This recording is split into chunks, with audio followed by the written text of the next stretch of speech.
हम सब प्रार्थना करेंगे. ನಾವೆಲ್ಲರೂ ಕರ್ತನಿಂದ ಸಹಾಯವನ್ನು ಬೇಡ್ಕೊಳ್ಳೋ. ಎಲ್ಲರೂ ಕಣ್ಣು ಮುಚ್ಕೊಳ್ಳಿ. ಸಂಖ್ಯೆ ಬಂದ್ಕರು. ಭೂಮಿಯ ಆಕಾಶಗಳ ಒಡೆಯನೆ, ಪರಲೋಕದ ತಂದೆಯನ್ನು ಈ ಮಧ್ಯಾಹ್ನದ ಸಮಯದಲ್ಲಿ ನಾವು ತಿರುಗಿ ಮತ್ತೊಂದು ಆವರ್ತಿ ಒಂದು ಚಿಕ್ಕ ಹಿಂಡಾಗಿ ನಿನ್ನ ಪಾದ ಸಾನ್ನಿಧ್ಯದಲ್ಲಿ ಬಂದು ಸೇರಿದ್ದೇವೆ ಸ್ವಾಮಿ. ನಿನ್ನ ವಾಕ್ಯದ ಮೂಲಕ ನಮ್ಮ ಜೊತೆಗೆ ಮಾತನಾಡು. ಇವತ್ತಿನ ಅನುದಿನದ ಆಹಾರವನ್ನು ನಮಗೆ ದಯಪಾಲಿಸು.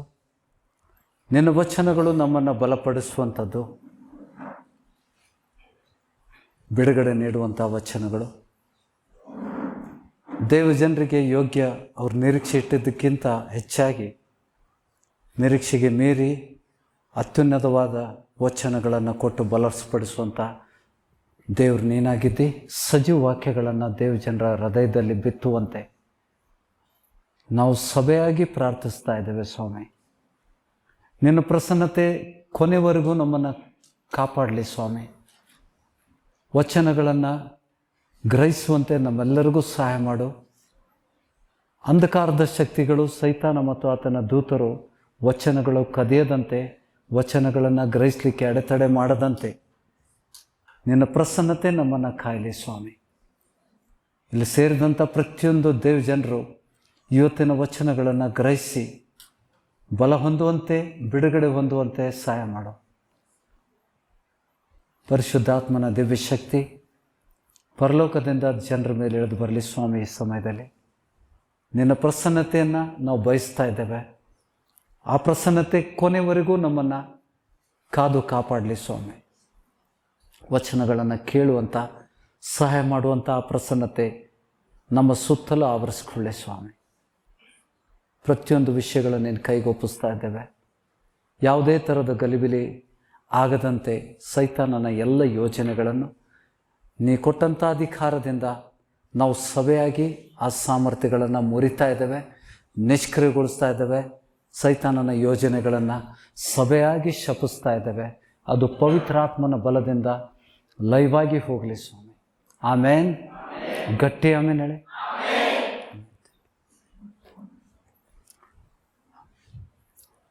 वचन में जाएंगे हम लोग.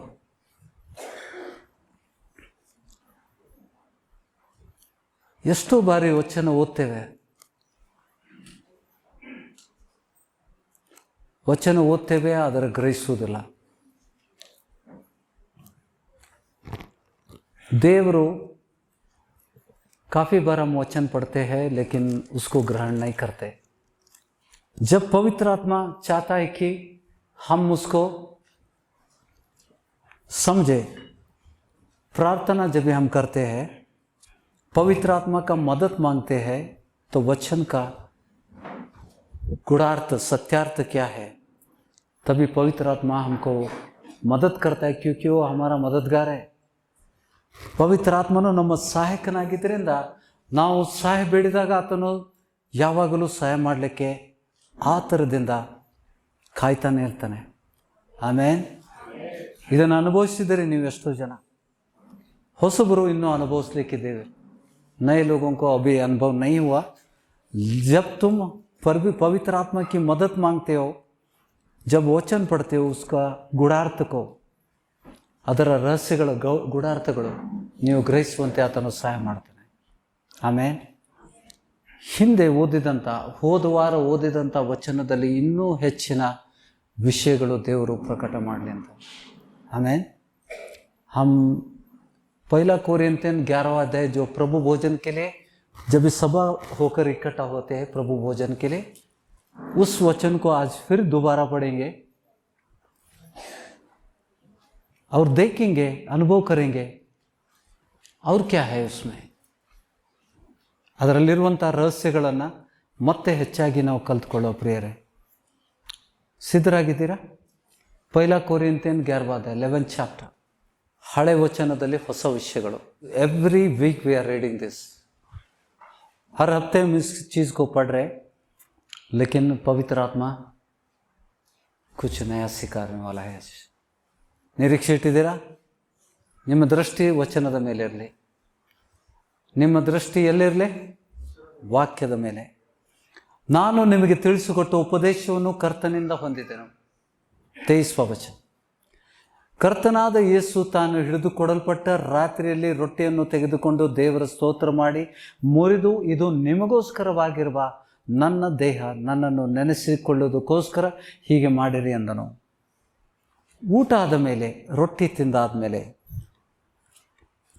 ಮೊದಲು ರೊಟ್ಟಿ ಅಲ್ಲ, ಊಟ ಆದ ಮೇಲೆ ಅದನ್ನು ಅದೇ ರೀತಿಯಾಗಿ ಪಾತ್ರೆಯನ್ನು ತೆಗೆದುಕೊಂಡು ಆ ಪಾತ್ರೆಯು ನನ್ನ ರಕ್ತದಿಂದ ಸ್ಥಾಪಿತವಾಗುವ ಹೊಸ ಒಡಂಬಡಿಕೆಯನ್ನು ಸೂಚಿಸುತ್ತದೆ. ನೀವು ಇದರಲ್ಲಿ ಪಾನ ಮಾಡುವಾಗೆಲ್ಲ ನನ್ನನ್ನು ನೆನೆಸಿಕೊಳ್ಳುವುದಕ್ಕೋಸ್ಕರ ಪಾನ ಮಾಡಿರಿ ಎಂದನು. ನೀವು ಈ ರೊಟ್ಟಿಯನ್ನು ತಿಂದು ಈ ಪಾತ್ರೆಯಲ್ಲಿ ಪಾನ ಮಾಡುವಷ್ಟು ಸಾರಿ ಕರ್ತನ ಮರಣವನ್ನು ಆತನ ಬರುವ ತನಕ ಪ್ರಸಿದ್ಧಿಪಡಿಸುತ್ತೀರಿ. ಕರ್ತನ ಮರಣ. प्रभु की मृत्यु को याद करते हुए ये चीज़ हम करेंगे. जी उठा, लेकिन प्रभु मरा, तीसरे दिन जी उठा. ನೀವು ಈ ರೊಟ್ಟಿಯನ್ನು ತಿಂದು, 26ನೇ ವಚನ, 26వ ವಚನ, ನೀವು ಈ ರೊಟ್ಟಿಯನ್ನು ತಿಂದು ಈ ಪಾತ್ರೆಯಲ್ಲಿ ಪಾನ ಮಾಡುವಷ್ಟು ಸಾರಿ ಕರ್ತನ ಮರಣವನ್ನು ಆತನ ಬರುವ ತನಕ ಪ್ರಸಿದ್ಧಿಪಡಿಸುತ್ತೀರಿ. ಹೀಗಿರುವುದರಿಂದ ಯಾವನಾದರೂ ಅಯೋಗ್ಯವಾಗಿ ಕರ್ತನ ರೊಟ್ಟಿಯನ್ನು ತಿಂದರೆ, ಇಲ್ಲವೇ ಆತನ ಪಾತ್ರೆಯಲ್ಲಿ ಪಾನ ಮಾಡಿದರೆ ಅವನು ಕರ್ತನ ದೇಹಕ್ಕೂ ರಕ್ತಕ್ಕೂ ದ್ರೋಹ ಮಾಡಿದವನಾಗಿರುವನು. ಪ್ರತಿ ಮನುಷ್ಯನು ತನ್ನನ್ನು ಪರೀಕ್ಷಿಸಿಕೊಂಡವನಾಗಿ ಆ ರೊಟ್ಟಿಯಲ್ಲಿ ತಕ್ಕೊಂಡು ತಿನ್ನಲಿ, ಆ ಪಾತ್ರೆಯಲ್ಲಿ ಕುಡಿಯಲಿ. ಯಾಕೆಂದರೆ ಕರ್ತನ ದೇಹವೆಂದು ವಿವೇಚಿಸದೆ ತಿಂದು ಕುಡಿಯುವನು. ಹಾಗೆ ತಿಂದು ಕುಡಿಯುವುದರಿಂದ न्याय तीर्पिಗೊಳಗಾಗುವನು.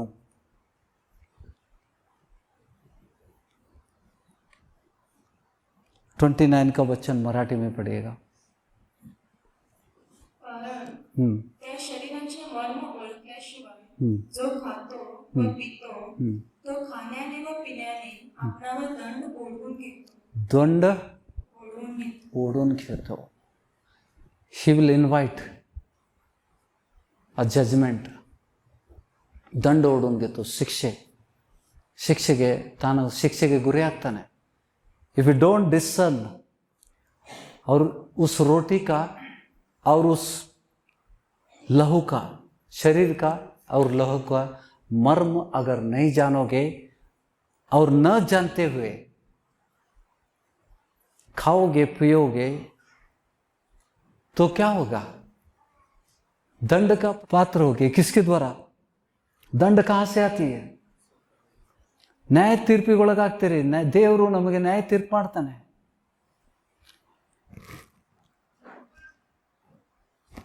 ಯಾಕೆಂದರೆ ಕರ್ತನ ದೇಹವೊಂದು ವಿವೇಚಿಸದೆ ತಿಂದು ಕುಡಿಯೋನು, ಹಾಗೆ ತಿಂದು ಕುಡಿಯುವುದರಿಂದ ನ್ಯಾಯ ತೀರ್ಪಿಗೊಳಗಾಗುವನು. ಈ ಕಾರಣದಿಂದ ಆ ನ್ಯಾಯ ತೀರ್ಪೇನು? ದಂಡ ಕ್ಯಾ ಹೈ? 30वां वचन में ದಂಡ लिखा है. ಈ ಕಾರಣದಿಂದಲೇ ನಿಮ್ಮಲ್ಲಿ ಬಹುಮಂದಿ, many many many many is talking, not few, ಕಾಫಿ ಲೋಗ್ ಏನಾಗ್ತದ? ಈ ಎಲ್ಲರೂ ಕೂಡಿ ಹೋಗ್ತೀರ. ಈ ಕಾರಣದಿಂದಲೇ ನಿಮ್ಮಲ್ಲಿ ಬಹುಮಂದಿ ಬಲಹೀನರು, ರೋಗಿಗಳು ಆಗಿದ್ದಾರೆ ಮತ್ತು ಸಾಯ್ತಾರಂತ ಬರೆದಿಲ್ಲ, ಅನೇಕರು ಸಾಯ್ತಾರೆ. अनेक लोग मरेंगे, अनेक लोग बलहीनता में और रोगी हो जाएंगे. प्रभु कुछ कह रहा है. ದೇವ್ರು ಮಾತಾಡ್ತಾ ಇದ್ದಾನ. Are you ready? ಮಾತಾಡ್ರಿ, ಇವತ್ತೆಲ್ಲರೂ ಮಾತಾಡ್ರಿ. ಏನು ಗ್ರಹಿಸಿದಿರಿ? ಕರ್ತನ ಭೋಜನವನ್ನು ಗ್ರಹಿಸದೆ, ಅದರ ಮರ್ಮವನ್ನು ಗ್ರಹಿಸದೆ, उसका मर्म न जानते अगर तुमने खाया या पिया तुम पर शिक्षा आएगी. प्रभु की तरफ से शिक्षा आएगी. इस कारण काफी लोग सभा में, थोड़े लोग नहीं बोला, काफी लोग क्या होंगे? बीमार होंगे, बलहीनता में जाएंगे और काफी लोग Many? Did he say many? I want to read in all the languages. 30वां वचन,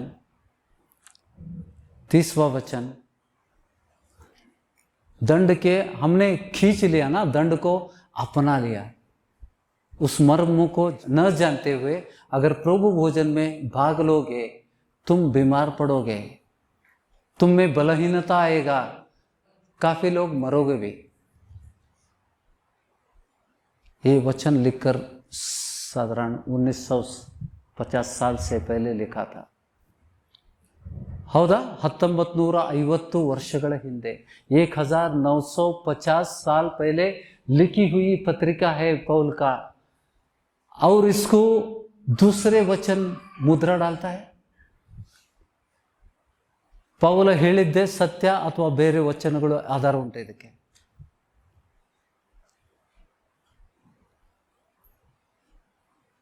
ದೇವರ ಕರ್ತನ ಭೋಜನದಲ್ಲಿ ಪಾಲ್ಗೊಂಡ್ರೆ ಶಿಕ್ಷೆ ಇದೆ, ಸರಿಯಾಗಿ ತಿಳ್ಕೊಳ್ಳದೆ ಪಾಲ್ಗೊಂಡ್ರೆ ಶಿಕ್ಷೆ ಇದೆ. 3 ಶಿಕ್ಷೆಗಳನ್ನು ಹೇಳ್ತಾ ಇದ್ದಾನೆ, ಸಭೆಗೆ ಬರಿತಾ ಇದ್ದಾನೆ. ಕಿಸ್ಕು ಲಿಖರೆ ಪತ್ರಿಕಾ, ಕಿಸ್ಕು ಲಿಖರೆ ನಮಗೆ ಬರಿತಾ ಇದ್ದಾನೆ, ಸಭೆಗೆ ಹೇಳ್ತಾ ಇದ್ದಾನೆ. ಕೊರಿಂಥಿಯನ್ ಸಭೆಗೆ ಆಗ ಹೇಳಿದ ಆ ಬೋಧನೆ ನಮಗೂ ಅನ್ವಯಿಸ್ತದೆ. ಸಭೆಗಳಲ್ಲಿದ್ದಾರ? अगर दुनिया की सभा में देखे जाओगे, ये 3 चीज सभा के लोगों में हो रही है। ಈ 3 ವಿಷಯಗಳು ಆಗಬೇಕೋ ಬೇಡ? ಬಹಳ ಜನ ವಾದ ತರ್ಕ ಮಾಡ್ತಾರೆ, ರೋಗಿಗಳಾಗಿ ಬೀಳುವುದು ಸಹಜ ಅಂತ. ನೀವು ಕ್ರೈಸ್ತರೇ ಅಲ್ಲ. ಎಲ್ಲರೂ ರೋಗದಲ್ಲಿ ತಗೋತಾರಲ್ಲ, ಎಲ್ಲರೂ ಟ್ಯಾಬ್ಲೆಟ್ ತಗೋತಾರಲ್ಲ. ಇದು ಅಜ್ಞಾನಿಗಳು ಮಾತಾಡಿದ್ದು. ಯಾಕೆಂದರೆ ದೇವರ ವಚನದ, ದೇವರ ವಾಗ್ದಾನಗಳು ಅವ್ರಿಗೆ ಗೊತ್ತಿಲ್ಲ. ಗ್ರಹಿಸ್ತಾ ಇದ್ದೀರಾ?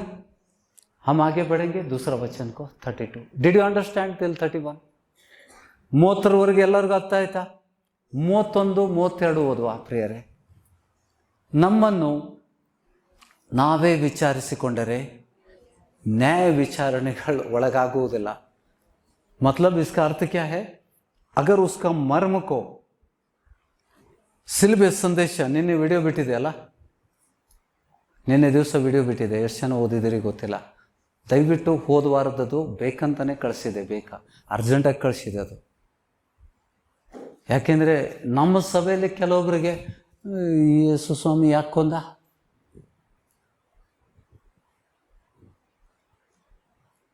ಸಿಲುಬೆಯ ಸಂದೇಶವನ್ನು, ಕರ್ತನ ಭೋಜನದ ಮರ್ಮವನ್ನು ತಿಳ್ಕೊಳ್ಳದೆ ನೀವು ತಿಂದು ಕುಡಿಯೋದ್ರಿಂದ ನ್ಯಾಯ ತೀರ್ಪಿಗೊಳಗಾಗ್ತೀರಿ. ದೇವರಿಂದ ನ್ಯಾಯ ತೀರ್ಪು ಬರ್ತದೆ ನಿಮಗೆ. ಯಾರು ಆ ಮರ್ಮವನ್ನು ತಿಳ್ಕೊಂಡು ಅದನ್ನು ವಿವೇಚನೆ ಮಾಡಿ ತಿಂತಾರೆ ಅವ್ರಿಗೆ ನ್ಯಾಯ ತೀರ್ಪು ಆಗೋದಿಲ್ಲ. 31ನೇ ವಚನ ಏನು ಹೇಳ್ತದೆ? ನಮ್ಮನ್ನು, ಎಲ್ಲರೂ ನುಡಿತೀರಾ? ಸಬ್ ಸಾಥ್ ಮೇ ಪಡೆಂಗೆ, ಅಪ್ನಿ ಅಪ್ನಿ ಭಾಷಾ ಮೇ ಪಡ್ಲೋ. ನಮ್ಮನ್ನು ನಾವೇ ವಿಚಾರಿಸಿಕೊಂಡರೆ ನ್ಯಾಯ ವಿಚಾರಣೆಗೊಳಗಾಗುವುದಿಲ್ಲ. ದೇವರಿಂದ ನಮಗೆ ನ್ಯಾಯ ವಿಚಾರಣೆ ಆಗೋದಿಲ್ಲ. ನ್ಯಾಯ ವಿಚಾರಣೆ ಮಾಡುವನು ದೇವರೇ. 32वां is a punch line. Last week मैंने ये नहीं दिया 32वां वचन. 31ರವರೆಗೆ ನಾವು ಓದ್ತೇವೆ. 32ರಲ್ಲಿ ವಿಶೇಷವಾದ ಪ್ರಕಟಣೆ ಉಂಟು. ಎಲ್ಲರೂ ಓದ್ತೀರಾ? 32वां वचन क्या कहता है देखो. ಆದರೆ ನಾವು ಕರ್ತನ ನ್ಯಾಯ ವಿಚಾರಣೆಗೆ ಒಳಗಿರಲಾಗಿ ಆತನು ಇವರಿಗೆ, ಅಂದರೆ ಇವರಿಗೆ ಲೋಕದವರ ಸಂಗಡ ಅಪರಾಧಿಗಳೆಂಬ ನಿರ್ಣಯವಾಗಬಾರದೆಂದು ನಮ್ಮನ್ನು ಶಿಕ್ಷಿಸುತ್ತಾನೆ. ಆಗ ನಾವು ರೋಗಗ್ರಸ್ತರಾಗ್ತೇವೆ, ಬಲಹೀನರಾಗ್ತೇವೆ, ಅಕಾಲಿಕ ಮರಣಗಳು ಬರ್ತದೆ. ಈ 3 ಬರುವುದು ಯಾರಿಂದ?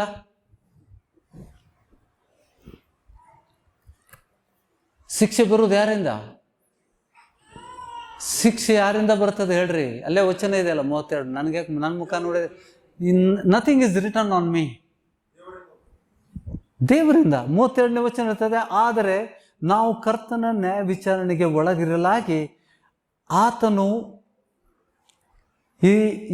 ಈ ಜನರಿಗೆ, ಈ 3 ಜನ ಬಲಹೀನತೆಯಲ್ಲಿದ್ದಂಥ, ರೋಗದಲ್ಲಿರುವಂಥ, ಅಕಾಲ ಮರಣಕ್ಕೆ ತುತ್ತಾಗುವಂಥ ಜನರಿಗೆ ಲೋಕದವರ ಸಂಗಡ ಅಪರಾಧಿಗಳೆಂಬ ನಿರ್ಣಯವಾಗಬಾರದೆಂದು ನಮ್ಮನ್ನು ಶಿಕ್ಷಿಸುತ್ತಾನೆ, ಸಭೆಯವ್ರನ್ನ ಶಿಕ್ಷಿಸ್ತಾನೆ. कितने लोगों ने समझा इसको? ದೇವರಿಂದ ಬರ್ತದಿದ್ದು, ಸೈತಾನಿಂದಲ್ಲ. ಈ ಬಲಹೀನತೆ ಈ ರೋಗ, ಅನೇಕ ಮಂದಿ ಸಭೆಗಳಲ್ಲಿ ರೋಗಗ್ರಸ್ತರಾಗಲಿಕ್ಕೆ, ಬಲಹೀನತೆಯಲ್ಲಿ ಇರಲಿಕ್ಕೆ, ಅಕಾಲಿಕ ಮರಣಕ್ಕೆ ಕಾರಣ ಯಾರು? 32वां वचन कुछ बात कर रहे हैं हमसे. कौन शिक्षा कर रहा है? प्रभु शिक्षा कर रहा है. क्यों शिक्षा कर रहा है? ಯಾಕೆ ಶಿಕ್ಷೆ ಮಾಡ್ತಾ ಇದ್ದಾನಲ್ಲಿ?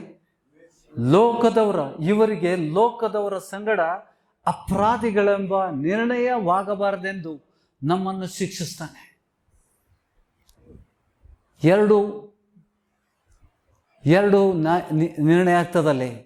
ಲೋಕದವರ ಸಂಗಡ ಅಪರಾಧಿಗಳೆಂಬ ನಿರ್ಣಯವಾಗಬಾರದೆಂದು. ಅಪರಾಧಿ ಅಂದ್ರೆ ಏನು? ಅಪರಾಧ ಅಂದ್ರೆ ಏನು? ತಪ್ಪು ಅಲ್ವಾ? ಲೋಕದ ಸಂಗಡ ಯಾರು ಯೇಸು ಸ್ವಾಮಿ ನಂಬಲಿಲ್ಲ, ಆ ಜನರಿಗೆ ಅವ್ರ ಸಂಗಡ ಅಪರಾಧಿಗಳೆಂಬ ನಿರ್ಣಯವಾಗಬಾರದೆಂದು ಈ ಲೋಕದಲ್ಲಿ ಇದ್ದಾಗಲೇ ಶಿಕ್ಷೆ ಮಾಡ್ತಾನೆ. ನಮಗೆ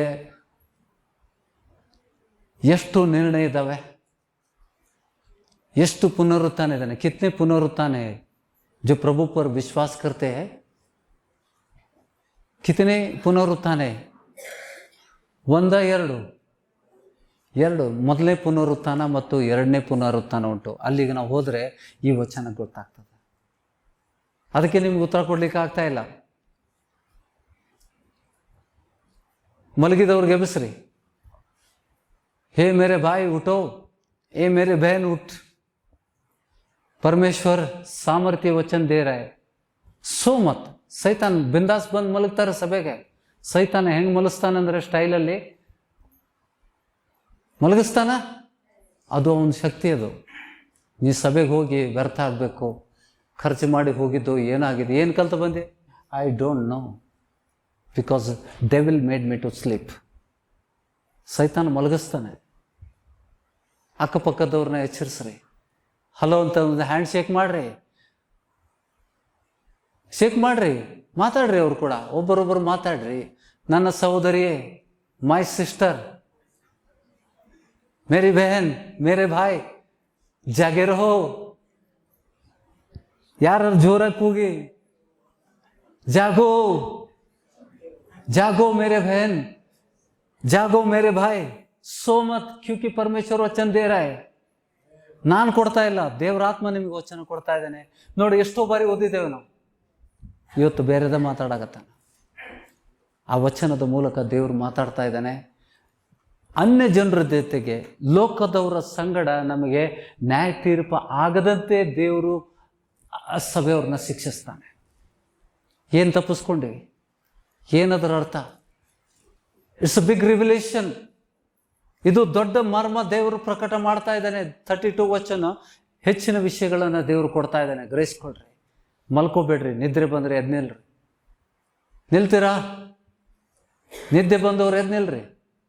ನನ್ಗೆ ಕಾಣ್ತದೆ ಯಾರ್ಯಾರು ಮಕ್ಕೊಂಡಾರು, ಯಾರು ಎಚ್ಚರಿದ್ದಾರೋ, ಯಾರು ಬರೀ ಕಣ್ಣು ತೆರೆದು ಮಲಗ್ತಾರೆ. ಕೆಲವೊಬ್ರು ಅದು ಗೊತ್ತಾಗ್ತದೆ ನನಗೆ.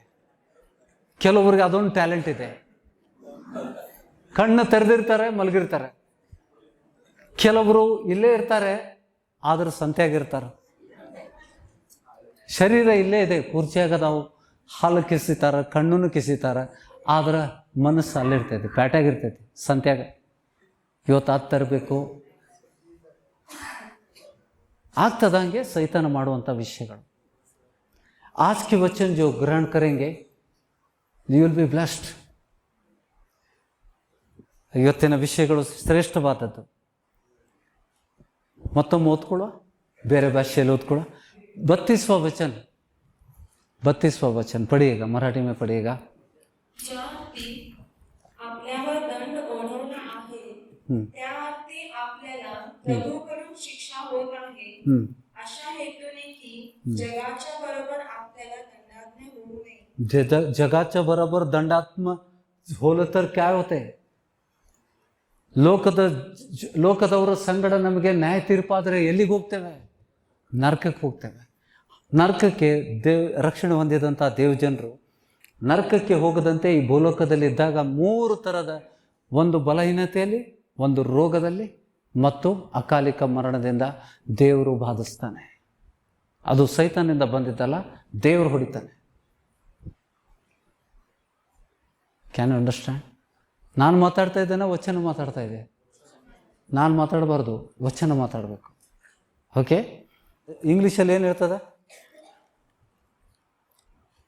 But when we are judged by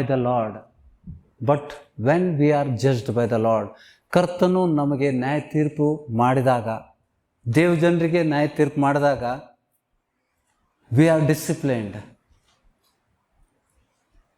ಪೆಟ್ಟು ಹೊಡೆದಾಗ ಏನು ಮಾಡ್ತೇವೆ? ಅಪ್ಪ ಪೆಟ್ಟು ಹೊಡೆದಾಗ ಏನಾಗ್ತದೆ? ನೆನಪೈತಿಲ್ಲ? ತಾಯಿ ಆಗಲಿ ತಂದೆ ಆಗಲಿ ಪೆಟ್ಟು ಹೊಡೆದಾಗ ನಾವು ತಿದ್ಕೊಳ್ತೀವಲ್ಲ, ವಿ ಬಿಕಮ್ ಡಿಸಿಪ್ಲೈನ್ಡ್. ಹಾಲಿನೊಳಗೆ ಕೈ ಹಾಕಿ ಮಚ್ಚಿ ಭಾಳ ಮಂದಿ ತಿಂತಿದ್ರಲ್ಲ, ಕೆನೆ ತಿಂತಿದ್ರಲ್ಲ, ಕೈ ಹಾಕಿ ತಿಂದ್ಬಿಡೋದು. ಅವ್ವ ಒಂದು ಪಟ್ಟಂತ ಕೊಟ್ಟ ಮೇಲೆ ನೆಕ್ಸ್ಟ್ ಟೈಮು ಅವ್ವ ಮಸಿ ತಿನ್ನೋಂಗೆ ಅನ್ಸಾತಿದ್ವೇ, ಒಂದು ಪ್ಲೇಟ್ನೊಳಗೆ ಹಾಕ್ಕೊಡು. ಹೌದಾ? ಡಿಸಿಪ್ಲಿನ್ಡ್ ಆದ್ರಿ. ಏನಾದ್ರಿ? ಶಿಕ್ಷಿತರಾದ್ರಿ. ಕರ್ತನು ನಿಮ್ಮನ್ನು ಶಿಕ್ಷಿಸುವಾಗ ನೀವು ಶಿಕ್ಷಿತರಾಗ್ತೀರಿ. ನೀವು ಶಿಕ್ಷಿತರಾಗುವಂತೆ ನಿಮಗೆ ಶಿಕ್ಷೆ ಆಗ್ತದೆ ದೇವರಿಂದ. ದೇವರು ತನ್ನನ್ನು ಪ್ರೀತಿಸೋರನ್ನ ಶಿಕ್ಷಿಸ್ತಾನಂತ ವಚನ ಕೇಳಿದಿರಲ್ಲ, ಅದೇ ವಿಷಯಗಳನ್ನು ಪೌಲ ಇಲ್ಲಿ ಬರಿತಾ ಇದ್ದಾನೆ. ನಾವು ವಿವೇಚನೆ ಮಾಡದೆ, ಕರ್ತನ ಭೋಜನದಲ್ಲಿ ವಿವೇಚನೆ ಮಾಡದೆ, ಆ ರೊಟ್ಟಿಯ ಮರ್ಮ, ಅದು ಶರೀರವೆಂದು ಮರ್ಮ, ಮತ್ತೇನೆ ಆ ಪಾತ್ರೆಯಲ್ಲಿ ನೀವು ಕುಡಿಯುವಂಥ ಪಾತ್ರೆ ಪ್ರಭು का लहू और प्रभु का शरीर, ये उसका मर्म न जानते हुए अगर आप खाते हैं पीते हैं तो शिक्षित होते हैं. प्रभु की तरफ से शिक्षा तुम्हें आती है. 3 तरह की शिक्षा. एक ಬಲಹೀನತೆ ಹೆಂಗಿರ್ತದ? ಬಲಹೀನತೆ क्या करती है? ಶಕ್ತಿನೇ ಇರುವುದಿಲ್ಲ ನಿಮ್ಗೆ, ಭಯ ಹುಟ್ಟುತ್ತದೆ. ಇದು ದೇವರಿಂದ ಬರುವಂಥ ಶಿಕ್ಷೆ. ಕಾಫಿ ಲೋಗ್ ಬೋಲ್ರೆ, ಯಾಕೆಂದರೆ ಅದರ ಮರ್ಮವನ್ನು ನೀವು ತಿಳಿದೇ ಇದ್ದದಕ್ಕೋಸ್ಕರ. ವಚನ 32, but when we are judged by the Lord we are disciplined so that we may not be condemned along with the world. So that you are not condemned along with the world. ಜಗತ್ತಿನ ಜನರಿಗೆ ಒಂದು ನ್ಯಾಯ ತೀರ್ಪುಂಟು. ಲೋಕದ ಜನರಿಗೆ, ಸ್ವಾಮಿಯನ್ನ ನಂಬದೇ ಇದ್ದಂಥ ಜನರಿಗೆ ನ್ಯಾಯ ತೀರ್ಪುಂಟು. ಅವ್ರ ಜೊತೆಗೆ ನಮಗೆ ನ್ಯಾಯ ತೀರ್ಪು ಆಗದಂತೆ ದೇವರು ನಮ್ಮನ್ನ ಈ ರೀತಿ ಶಿಕ್ಷಿಸ್ತಾನೆ.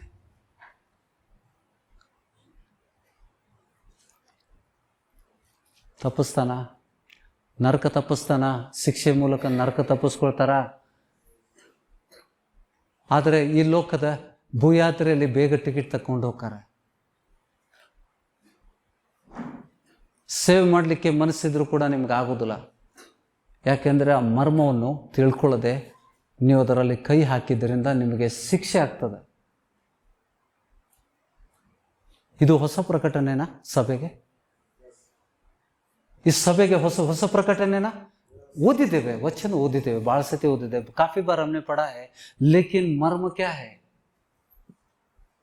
प्रभु की तरफ से शिक्षा आता है. प्रभु इसके लिए शिक्षा करते हैं कि परमेश्वर को तुमने विश्वास किया है, तुम अन्य लोगों की पूजा नहीं कर रहे हो, लेकिन प्रभु के बारे में तुम जाने. काफी लोगों को ये नहीं मालूम कि प्रभु की तरफ से शिक्षा आई है. तो शिक्षा आती है, हम लोग कहाँ जाते?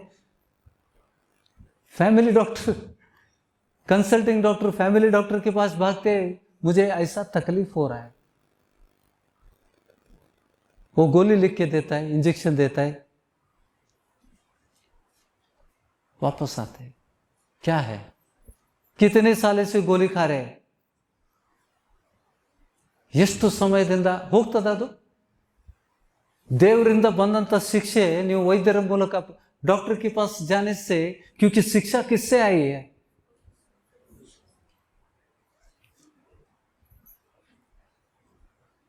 ಶಿಕ್ಷೆ ಯಾರಿಂದ ಬಂದಿದೆ ರೀ?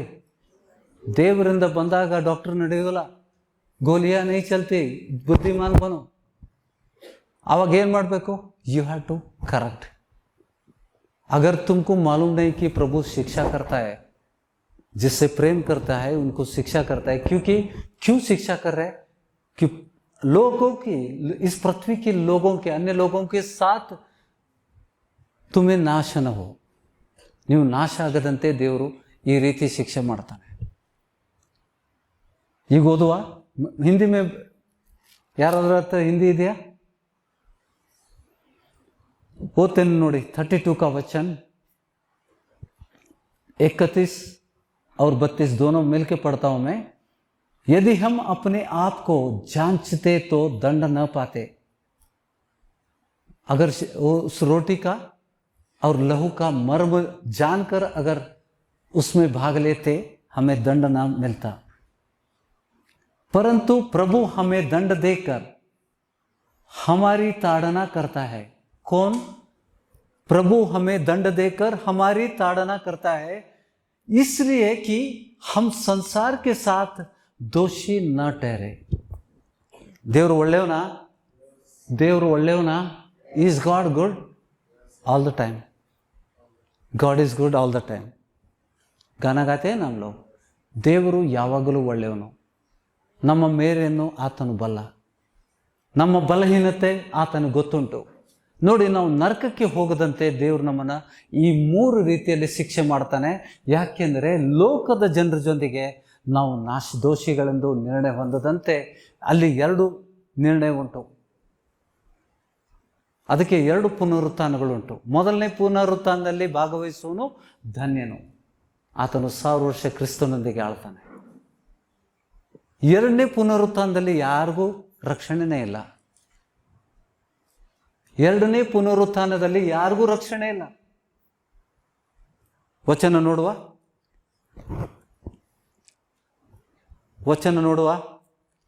32ನೇ वचन ಎಲ್ಲರಿಗೂ ಕ್ಲಿಯರ್ ಆಯ್ತಾ?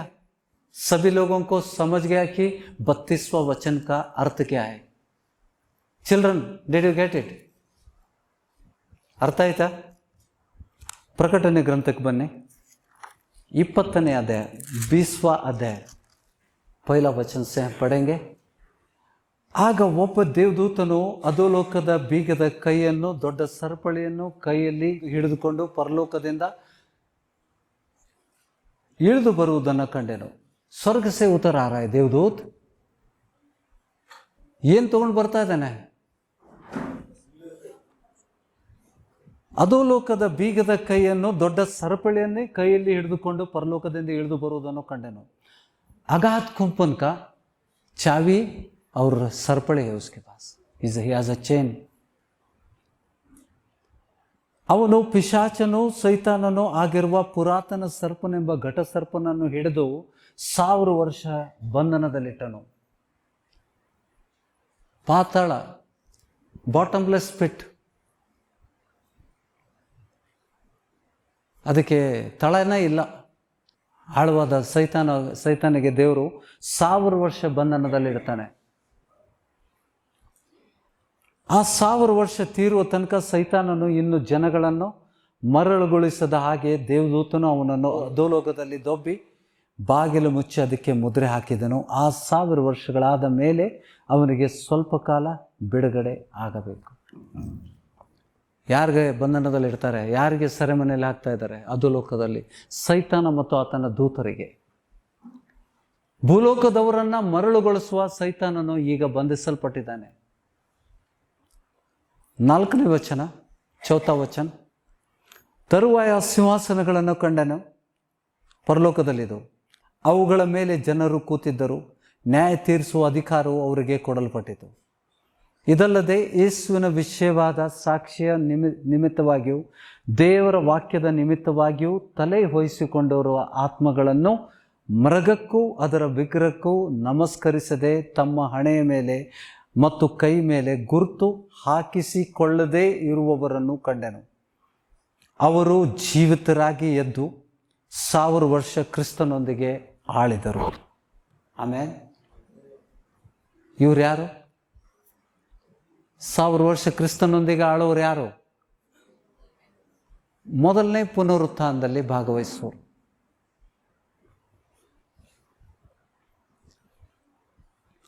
ಮಿಕ್ಕ ಸತ್ತವರು, 5ನೇ ವಚನ, ಮಿಕ್ಕ ಸತ್ತವರು ಆ 1000 ವರ್ಷ ತೀರುವ ತನಕ ಜೀವಿತರಾಗಿ ಎಳಲಿಲ್ಲ.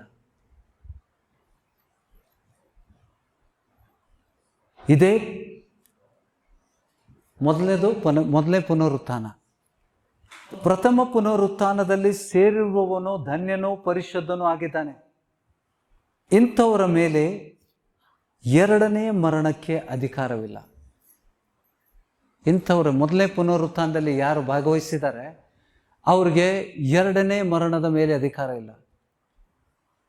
1000 ವರ್ಷ ಆದಮೇಲೆ ಮಿಕ್ಕ ಸತ್ತವರು 1000 ವರ್ಷ ಹೇಳುವುದಿಲ್ಲ. 1000 ವರ್ಷ ಆದ್ಕೊಳ್ಳಿ ಮತ್ತೆ ಮಿಕ್ಕವರು ಹೇಳ್ತಾರೆ.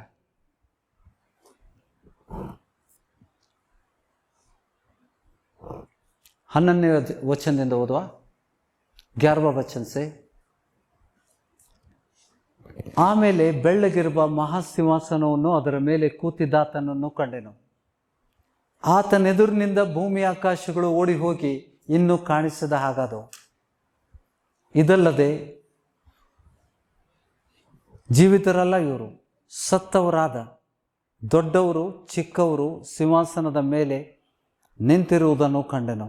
ಆಗ ಪುಸ್ತಕಗಳು ತೆರೆಯಲ್ಪಟ್ಟವು ಮತ್ತು ಜೀವಬಾಧ್ಯರ ಪಟ್ಟಿ ಎಂಬ ಇನ್ನೊಂದು ಪುಸ್ತಕವು ತೆರೆಯಲ್ಪಟ್ಟಿತು.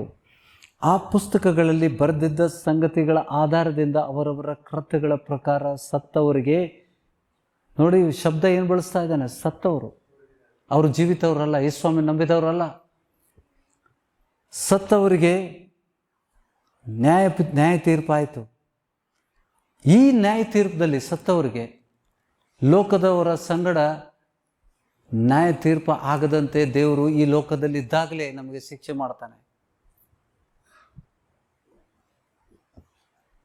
क्योंकि प्रभु पर तुमने विश्वास किया लेकिन प्रभु भोजन का मर्म नहीं समझा, उतना ही.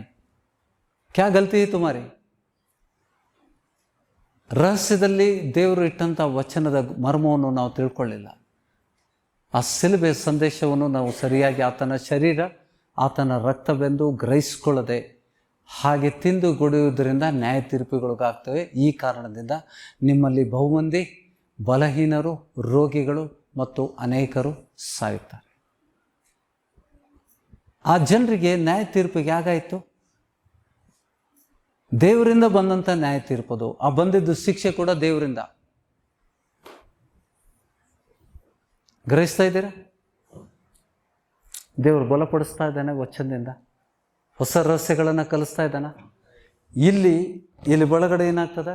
ಇಲ್ಲಿ ನ್ಯಾಯ ತೀರ್ಪು ಬಿಳಿ ಸಿಂಹಾಸನದ ಮುಂದೆ ನಿಂತಂಥ ಜನರು ಈ ಲೋಕದವರು, ಸತ್ತವರು. ಯೇಸುಸ್ವಾಮಿ ನಂಬಿದವರು ಸಾಯುವುದಿಲ್ಲ ಅಂತ ಹೇಳನಲ್ಲ. ತಂದೆ ನನಗೆ ಕೊಟ್ಟವರನ್ನು ಒಂದನ್ನು ನಾನು ಕೆಡಗೊಡಿಸುವುದಿಲ್ಲ. ಶಾಸ್ತ್ರದಲ್ಲಿ ಬರೆದಿತ್ತು, 12 ಮಂದಿಯಲ್ಲಿ ಒಬ್ಬರು ಯೇಸುಸ್ವಾಮಿಯನ್ನು ಕೊಟ್ಟು ನಾಶನಕ್ಕೆ ಹೋಗ್ತಾನಂತ. ಈ ಕಾರಣದಿಂದ ಇಸ್ಕರಿಯೋದ ನಾಶ ಆಗೋದ. ಸ್ವಾಮಿಗೆ ಮನಸ್ಸಿತ್ತು ಅವನಿಗೂ ಉಳಿಸ್ಕೊಳ್ಳಿಕ್ಕೆ. ಗ್ರಹಿಸ್ತಾ ಇದ್ದೀರಾ? ವಚನಗಳು ಅನೇಕ ಪ್ರಶ್ನೆಗಳು ಉದ್ಭವಿಸ್ತವೆ. ನಾವು ಕೇಳ್ತಾ ಇರ್ಬೇಕಾದ್ರೆ ಮತ್ತೆ ಅನೇಕ ಪ್ರಶ್ನೆಗಳು ಬರ್ತಾವೆ ನಮಗೆ. ಕೇಳ್ರಿ, ಮನಸ್ಸಲ್ಲಿ ಇಟ್ಕೋಬೇಡ್ರಿ. ದೇವರು ವಚನದ ಮೂಲಕ ನಮಗೆ ಸತ್ಯವನ್ನು ಪ್ರಕಟ ಮಾಡ್ತಾನೆ. ಈ ಪುಸ್ತಕಗಳಲ್ಲಿ ಬರೆದಿದ್ದ ಸಂಗತಿ ಆಧಾರದ ಮೇಲೆ ಅವರವರ ಕೃತ್ಯಗಳು ಬರೋ ಸತ್ತವರಿಗೆ ನ್ಯಾಯ ತೀರ್ಪಾಯಿತು. 13ನೇ ವಚನ, ಸಮುದ್ರವು ತನ್ನೊಳಗಿದ್ದ ಸತ್ತವರನ್ನು ಒಪ್ಪಿಸಿತು. ಸಮುದ್ರದಲ್ಲಿ ಬಿದ್ದು ಸತ್ತಾರಲ್ಲ, ಹಡಗು ಮುಳುಗೈತಿ, ಡೋಣಿ ಮುಳುಗ್ಯಾವ, ಈಜಾಡಕ್ಕೆ ಹೋದವನು ಬರಲೇ ಇಲ್ಲ. ಅದು ಆತ್ಮಿಕ ಅರ್ಥವುಳ್ಳದ್ದು. ಅವರು ಮಣ್ಣು ಮೀನ ತಿಂದು ಹೋಗ್ತೈತಿ, ಮೊಸಳಿ ತಿಂದು ಹೋಗ್ತೈತಿ, ಅದು ಕೊಳತು ಹೋಗ್ತದೆ ಶರೀರ. ಆತ್ಮ ಯಾರ ಕಡೆ ಹೋಗ್ತದ? ದೇವ್ರ ಬಳಿಗೆ ಹೋಗ್ತದೆ.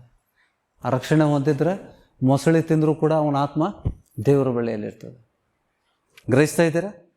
ಸಮುದ್ರವು ತನ್ನೊಳಗಿಂದ ಸತ್ತವರನ್ನು ಒಪ್ಪಿಸಿತು, ಮೃತ್ಯು ಪಾತಾಳವು ಯೇಸು ಸ್ವಾಮಿ ನಂಬದೆ ಎಲ್ಲಿಗೆ ಹೋಗ್ತಾರೆ? ರಕ್ಷಣೆ ಯಾರಿಂದ ಉಂಟು? ಯೇಸು ಸ್ವಾಮಿ ನಂಬಿದರೆ ಮಾತ್ರ ಈ ಲೋಕದ ಕೆಳಗಡೆ ಯೇಸು ಸ್ವಾಮಿಗೆ ನಂಬಿದರೆ ಮಾತ್ರ ರಕ್ಷಣೆ ಉಂಟು, ಇಲ್ಲಾಂದರೆ ರಕ್ಷಣೆನೇ ಇಲ್ಲ, ನರಕಕ್ಕೆ ಹೋಗ್ತಾರೆ. ಅದಕ್ಕೆ ಅವರು ಸತ್ತಾಗ ಯೇಸು ಸ್ವಾಮಿಯನ್ನು ನಂಬದೇ ಸತ್ತವರು ಪಾತಾಳಕ್ಕೆ ಹೋಗ್ತಾರೆ. ಭಿಕ್ಷುಕ ಲಾಜರನ ದೃಷ್ಟಾಂತದಲ್ಲಿ ಭೋಗ ಪುರುಷ ಎಲ್ಲೋದ? ಪಾತಾಳಕ್ಕೆ ಹೋಗಿದ್ದ.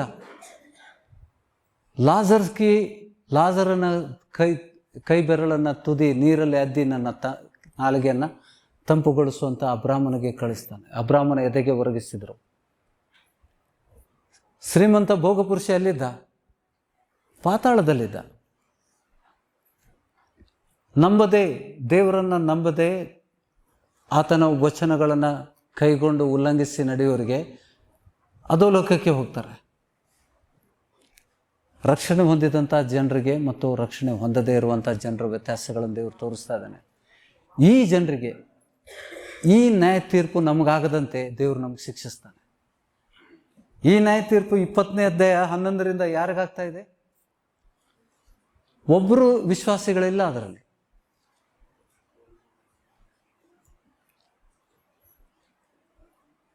ಸಮುದ್ರವು ತನ್ನೊಳಗಿದ್ದ ಸತ್ತವರನ್ನು ಒಪ್ಪಿಸಿತು, ಮೃತ್ಯು ಪಾತಾಳು ತಮ್ಮ ವಶದಲ್ಲಿದ್ದ ಸತ್ತವರನ್ನು ಒಪ್ಪಿಸಿದವು.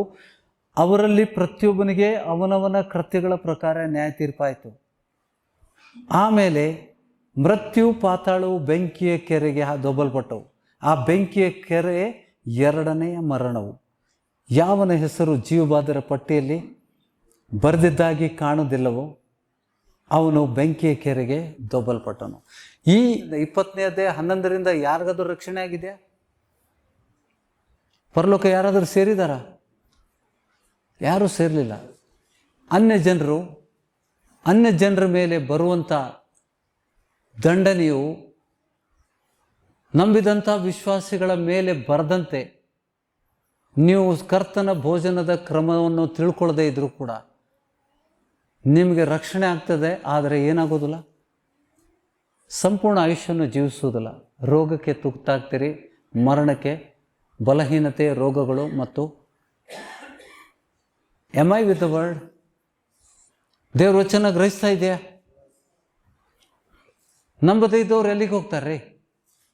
ಅವ್ರ ಜೊತೆಗೆ ನಮಗೆ ನ್ಯಾಯ ತೀರ್ಪು ಆಗದಂತೆ ದೇವರು, ನೀವು ಸಭೆಯಲ್ಲಿದ್ದಾಗ ವಿವೇಚನೆ ಸರಿಯಾಗಿ ಮಾಡಿಕೊಳ್ಳದೆ ಕರ್ತನ ಭೋಜನದಲ್ಲಿ ಪಾಲ್ಗೊಳ್ಳುವುದರಿಂದ ನೀವು 3 ಉಪದ್ರವಗಳಿಗೆ ತುತ್ತಾಗ್ತೀರಿ. ಅದು ದೇವರಿಂದ ಬಂದಂಥ ಶಿಕ್ಷೆ. ಗ್ರಹಿಸ್ತಾ ಇದ್ದೀರಾ? ಹಿಂದೆ ನಾನು ಕೊಟ್ಟಿದ್ದನ್ನು ನಿಮಗೆ ಕೊಟ್ಟಂಥ ವಚನಗಳು ಇವೇನು ನಾವು ಹೊಸದಾಗಿ ಓದ್ತಾ ಇಲ್ಲ, ಆದರೆ ರಹಸ್ಯಗಳನ್ನು ದೇವರ ಆತ್ಮ ತಿಳಿಸ್ತಾ ಇದ್ದಾನೆ. 2ನೇ ಪೂರ್ವಕಾಲ ವೃತ್ತಾಂತ 16ನೇ ಅಧ್ಯಾಯ 7ನೇ ವಚನ. ಇಲ್ಲಿ ಆಸನು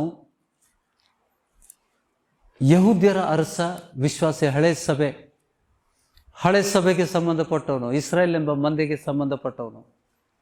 ಹಳೆ ಒಡಂಬಡಿಕೆ ಇಸ್ರಾಯೇಲ್ ಎಂಬ ಮಂದಿ ಇತ್ತಲೋ ಹಿಂಡದು. ಮೋಶೆಯ ಮೂಲಕ ದೇವರು ಐಗುಪ್ತ ದೇಶದಿಂದ 40 ವರ್ಷ ಪ್ರಯಾಣದ ಮೂಲಕ ಕರ್ಕೊಂಡು ಬಂದಂಥ ಆ ಮಂದೆ. ಅಬ್ರಾಮ್, ಇಸಾಕ್, ಯಾಕೋಬನ ಸಂತತಿಯವನು ಯಹೂದ್ಯರ ಅರಸನು 35 ವರ್ಷದಲ್ಲಿ ಆತನಿಗೆ ಯುದ್ಧ ಇರಲಿಲ್ಲ ಅಂತ ಹೇಳ್ಬಿಟ್ಟು ನಾವು 15ನೇ ಅಧ್ಯಾಯ ಕೊನೆ ವಚನದಲ್ಲಿ ಓದ್ತೇವೆ. ಆತನು 35 ವರ್ಷ ಆಳ್ವಿಕೆ ಮಾಡಿದ. ಆ 35 ಆಳ್ವಿಕೆಯಲ್ಲಿ ಯುದ್ಧಗಳು ಇರಲಿಲ್ಲ. ಯಹೂದದ ಮೇಲೆ ವೈರಿಗಳು ಯುದ್ಧ ಮಾಡಿ ಜಯಿಸುವಂತೆ ದೇವರು ಕೊಡಲಿಲ್ಲ. ಬಂದಂಥ ವೈರಿಗಳನ್ನು ಆತನು ಜಯಿಸಿದ್ದ. ಗ್ರಹಿಸ್ತಾ ಇದ್ದೀರಾ? 19 ವಚನ 15-19. ಆಸನ ಆಳ್ವಿಕೆಯ 35ನೇ ವರ್ಷದವರೆಗೂ ಯುದ್ಧವಿರಲಿಲ್ಲ. ನಂತರ ಅವನ ನಂಬಿಕೆ ಕುಂದೋಯ್ತು. 35 ದೇವರು परमेश्वर ने अपनी कृपा से राज्य मदद किया उस राजा को. वो परमेश्वर को विश्वास किया हुआ इंसान था. पुराना करार का यहूदी था, राजा था. फिर ಅಲ್ಲಿಂದ 36ನೇ ವರ್ಷದಲ್ಲಿ ಅವನಿಗೆ ಏನಾಯಿತು? ಸ್ವಲ್ಪ ಹಿಂಜರಿದು ಹೋದ ನಂಬಿಕೆಯಿಂದ. 7ನೇ ವಚನದಲ್ಲಿ ದೇವರು ಅವನಿಗೆ ಶಿಕ್ಷೆ ಮಾಡೋಕ್ಕಿಂತ ಮುಂಚೆ ಎಚ್ಚರಿಸ್ತಾನೆ. ದರ್ಶಿ ಅಂದರೆ ಪ್ರವಾದಿ. 7ನೇ ವಚನದಲ್ಲಿ 16ನೇ ಅಧ್ಯಾಯ 7ನೇ ವಚನ 16 ಅಧ್ಯಾಯ 7वा वचन में हम देखते हैं, ಆ ಕಾಲದಲ್ಲಿ ದರ್ಶಿಯಾದ ಹನಾನಿಯು ಯಹೂದ್ಯರ ಅರಸನಾದ ಆಸನ ಬಳಿಗೆ ಬಂದು ಅವನಿಗೆ, ನೀನು ನಿನ್ನ ದೇವರಾದ ಯೆಹೋವನ ಮೇಲೆ ಆತುಕೊಳ್ಳದೆ ಆರಾಮರ ಅರಸನ ಮೇಲೆ ಆತುಕೊಂಡಿದ್ದರಿಂದ ಆರಾಮ ರಾಜನ ಸೈನ್ಯವು ನಿನ್ನ ಕೈಗೆ ಬೀಳದಂತೆ ತಪ್ಪಿಸಿಕೊಂಡಿತು. ಆರಾಮರ ಅರಸನು ಸ್ಟ್ರಾಂಗ್ ಆಗಿಬಿಟ್ಟ ಅವನಕ್ಕಿಂತ. ಅವನು ಈ ವೈರಿ ದೇಶದವ್ರು ಬಂದಾಗ ಆರಾಮನ ಅರಸನ ಸಹಾಯವನ್ನು ಕೇಳ್ತಾ ಇದ್ದಾನೆ. ಹಿಂದೆ ದೇವರು ಆ ಅರಸನನ್ನು ಸೋಲಿಸಿ ಅವನ ಕೈಗೊಪ್ಪಿಸಿದ್ದ. ಈಗ ಅರಸನ ತಲೆ ಹಾಳಾಯಿತು. ಜ್ಞಾನ ತಗೊಂಡ್ಬಿಟ್ಟ ದೇವರು. ಯಥಾರ್ಥ ಮನಸ್ಸಿಲ್ದಾಗ ನಿಮ್ಮ ಜ್ಞಾನ ತಗೊಂಡ್ಬಿಡ್ತಾನೆ ದೇವರು.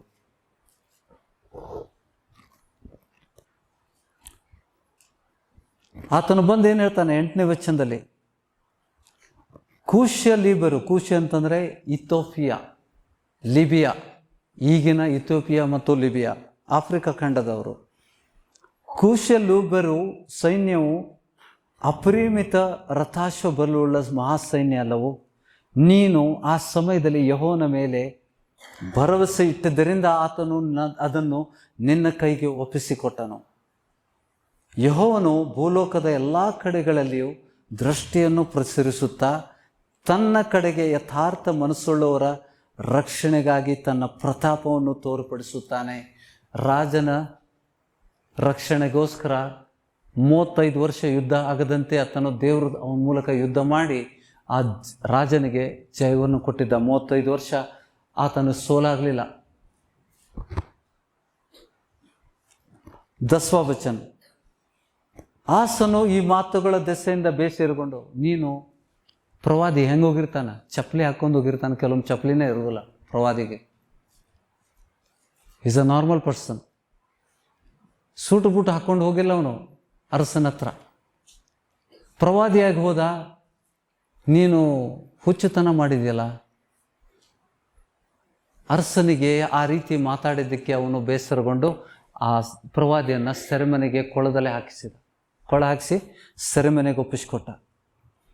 ಆಸನ ಈ ಮಾತುಗಳ ದೆಸೆಯಿಂದ ಬೇಸರಗೊಂಡು ದರ್ಶಿಯ ಮೇಲೆ ಕೋಪಗೊಂಡು ಅವನನ್ನು ಸೆರೆಮನೆಯಲ್ಲಿಡಿಸಿ ಕೊಳ ಹಾಕಿಸಿದನು. ಇದಲ್ಲದೆ ಜನರಲ್ಲಿ ಕೆಲವರನ್ನು ಪೀಡಿಸಿದನು. ಆಸನ ಪೂರ್ವ ಚರಿತ್ರೆಯು ಯಹೂದ್ಯ ಮತ್ತು ಇಸ್ರಾಯೇಲ್ ರಾಜರ ಗ್ರಂಥದಲ್ಲಿ ಬರೆದಿರುತ್ತದೆ. ಅವನ ಆಳ್ವಿಕೆಯ 39ನೇ ವರ್ಷದಲ್ಲಿ ಅವನಿಗೆ ಕಾಲುಗಳಿಗೆ ಬಹು ಕಠಿಣವಾದ ರೋಗ ಉಂಟಾಯಿತು. ಈ ರೋಗದಲ್ಲಿಯೂ ಅವನು ಯೆಹೋವನ ಸಹಾಯವನ್ನು ಕೋರದೆ ವೈದ್ಯರ ಸಹಾಯವನ್ನೇ ಕೋರಿದನು. ಅವನು ತನ್ನ ಆಳ್ವಿಕೆಯ 41ನೇ ವರ್ಷದಲ್ಲಿ ತೀರಿಕೊಂಡನು. ಗುಣ ಆಗಿಲ್ಲ ಅವನಿಗೆ. ಆ ಅರಸನಿಗೆ ರೋಗ ಬಂತು, ದೇವರೇ ಕಳಿಸಿದ್ದು. ಆ ರೋಗದಲ್ಲಿ ಕೂಡ ಆತನು ಯೆಹೋವನನ್ನು ಆದುಕೊಳ್ಳದೆ ವೈದ್ಯರಿ ಬಳಿಗೆ ಹೋದ. ಅದರಲ್ಲೇ ಸತ್ತೋದ. 41ನೇ ವರ್ಷಕ್ಕೆ ಸತ್ತೋದ. ಔಟ್. ಚರಿತ್ರೆ, ಹಿಸ್ಟ್ರಿ ಇಸ್ ಕ್ಲೋಸ್ಡ್. ಆ ರೋಗದಲ್ಲಿ ಕೂಡ ಆತನು ಯೆಹೋವನ ಮೇಲೆ ಆದುಕೊಂಡಿದ್ದ. ಹಿಂದೆ ಇದು ತಪ್ಪು ವಿಷಯಗಳು, ನಾವು ಅದಕ್ಕೆ ಕಂಪೇರ್ ಮಾಡಲಿಕ್ಕೆ ಆಗೋದಿಲ್ಲ ಎಲ್ಲಕ್ಕೆ. ಆದರೆ ದೇವರು ಹಳೆ ಒಡಂಬಡಿಕೆಯಲ್ಲಿ ಜನರು ಎಲ್ಲಿಗೆ ಹೋಗ್ತಾ ಇದ್ರು? ಮೋಶೆ ಧರ್ಮಶಾಸ್ತ್ರದ ಪ್ರಕಾರ ರೋಗಗಳು ಬಂದಾಗ ಕೇಳ್ತಾ ಇದ್ದೀರಾ? ಮೋಶೆಯ ಸಮಯದಲ್ಲಿ 40 ವರ್ಷ ಪ್ರಯಾಣದಲ್ಲಿದ್ದಂಥ ಯಹೂದ್ಯರು, ಅಬ್ರಾಹ್ಮನ ಸಂತತಿಯವರು, ರೋಗದಲ್ಲಿದ್ದಂಥ ಜನರು ಎಲ್ಲಿಗೆ ಹೋಗ್ತಾ ಇದ್ರು? ವೈದ್ಯರ ಹತ್ರ ಹೋಗ್ತಿದ್ರ ಅಥವಾ ಯೆಹೋವನ ಬಳಿಗೆ, ಯಾಜಕರ ಬಳಿ ಬರ್ತಿದ್ರು? ಯಾಜಕರ ಬಳಿ ಬರ್ತಿದ್ರು. ಯಾಜಕ ಅವರಿಗೆ ಪ್ರಿಸ್ಕ್ರಿಪ್ಷನ್ ಕೊಡ್ತಿದ್ದ. ಕುರಿ ಕೊಯ್ಬೇಕೋ, ಕೋಳಿ ಕೊಯ್ಬೇಕೋ, ಪಕ್ಷಿ ಕೊಯ್ಬೇಕೋ, ಅವರವರ ರೋಗಕ್ಕೆ ಅನುಗುಣವಾಗಿ ಆ ಯಜ್ಞವನ್ನು ಸಮರ್ಪಣೆ ಮಾಡಿದಾಗ ಅವರಿಗೆ ರೋಗದಿಂದ ಬಿಡುಗಡೆ ಆಗ್ತಿತ್ತು. ಇದು ಭಾಳ ಜನಕ್ಕೆ ಗೊತ್ತಿಲ್ಲ. पुराने करार में कहा जाते थे परमेश्वर के लोग? परमेश्वर के लोग यहोवा से जो विश्वास करते थे, यहोवा के पास जाते थे. ಆ ಯಜ್ಞ ಸಮರ್ಪಣೆ ಮಾಡಿದಾಗ ಅವ್ರಿಗೆ ಬಿಡುಗಡೆ ಆಗ್ತಾ ಇತ್ತು. ಹೊಸ ಒಡಂಬಡಿಕೆಯಲ್ಲಿ ದೇವರು ಬದಲಾಗಿಲ್ಲ, ಆದರೆ ನಮ್ಮ ವಿಚಾರಗಳು ಬದಲಾಗಿದ್ದಾವೆ. ಯಾಕೆಂದರೆ ದುರ್ಬೋಧಕರಿಂದ ಈ ವಿಷಯಗಳು ಬದಲಾವಣೆ ಆಗಿದ್ದಾವೆ. ಪೌಲ ನೋಡಿ ಅಷ್ಟು ಹಿಂದೆ ಬಂದ, ಇವತ್ತಿಗೂ ತಲೆಯಾಗ ಹೋಗ್ತಾ ಇಲ್ಲ. ರೋಗಕ್ಕೆ, ಅಕಾಲಿಕ ಮರಣಕ್ಕೆ, ಬಲಹೀನತೆಗೆ ಕಾರಣ ಏನಂತ ಬಿಟ್ಟು ಹೊಸ ಒಡಂಬಡಿಕೆ ಪತ್ರಿಕೆಗಳಲ್ಲಿ, ಕರ್ತನ ಭೋಜನದ ಪತ್ರಿಕೆಯಲ್ಲಿ ಬರೆದಿದೆ. ಆದರೆ ಎಷ್ಟೋ ಸೇವಕರಿಗೆ ಇದು ತಲೆಯಾಗ ಹೋಗ್ತಾ ಇಲ್ಲ. ಯೆಹೋವನ ಮೇಲೆ, ಯೇಸು ಸ್ವಾಮಿ ಮೇಲೆ ಭರವಸೆ ಇಡೋದು ಬಿಟ್ಟು, ನಾನು ಗುಳಿಗೆ ತಿಂದ ಸಾಯ್ತೇನೆ, ನೀನು ಗುಳಿಗೆ ತಿಂದ ಸಾಯೋದು ಗ್ಯಾರಂಟಿ. ನೀವು ಪ್ರೇಯರ್ ಮಾಡಿ ಸಾಯ್ರಿ ನೀವು. ಯಾಕೆಂದ್ರೆ ಪ್ರೇಯರ್ ಮಾಡಿ ಗುಳಿಗೆ ತಿನ್ನಂತಾರ ಅಂದ್ರೆ ನೀವು ಸಾಯ್ರಿ, ಆದ್ರೆ ಯೇಸು ಸ್ವಾಮಿ ಹೆಸರಲ್ಲಿ ಪ್ರಾರ್ಥನೆ ಮಾಡ್ಕೊಂಡು ಗುಳಿಗೆ ತಿಂದು ಸಾಯ್ರಿ. ನಾನು ಹಂಗೆ ಸಾಯ್ತೇನೆ. ಸಭಾಪಾಲಕನು ಸಭೆಗೆ ಮಾದರಿ. ಸಭಾಪಾಲಕನು ಸಭೆಗೆ ಮಾದರಿ. ನಿಮ್ಮುಂದ ನಿಂದ ನಾನು ಚೀಟಿ ಹರ್ಕೊಂಡು 1 ನಿಮಿಷ ಅಂತ ಹೇಳ್ಬಿಟ್ಟು ಗುಳಿಗೆ ನೀರು ಕುಡಿದು ಬಿಟ್ರೆ ನೀವೇನು ಮಾಡ್ತೀರಿ? ಏನು ಮಾಡ್ತೀರಿ? ಕಾಪಿ ಪೇಸ್ಟ್ ಮಾಡ್ತೀರಿ. ಗುರುವಿನಂತೆ ಶಿಷ್ಯ.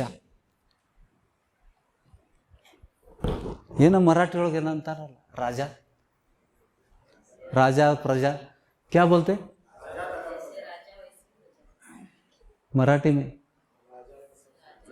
राजा जैसा है प्रजा भी वैसा ही है. यथा राजा तथा प्रजा. यथा जैसा राजा है ऐसा ही प्रजा है. It is a fact. ಅದಕ್ಕೆ ಪೇತ್ರ ತನ್ನ ಪತ್ರಿಕೆಯಲ್ಲಿ ಹೇಳ್ತಾನೆ, ಸಭಾಪಾಲಕನು ಸಭೆಗೆ ಮಾದರಿಯಾಗಿದ್ದಾನೆ. People will learn. परमेश्वर के लोग कहाँ से सीखते हैं? ವಾದ ತರ್ಕ ಮಾಡ್ತಾರೆ, ಹೊಡೆದಾಡಿ ವಾದ ತರ್ಕ, ಸಾಯೋವರೆಗೆ ನೀವು ವಾದ ತರ್ಕ ಮಾಡ್ರಿ. ಸಾಯೋದು ನಿಶ್ಚಯ. ಮನುಷ್ಯ ಹುಟ್ಟಿದ ಮೇಲೆ ಸಾಯ್ತೀರಿ. ಅದರಿಂದ ಏನಾದರೂ ಲಾಭ ಆಗ್ತದ ನಿಮಗೆ ವಾದ ತರ್ಕ ಮಾಡಿದರೆ? Do you benefit?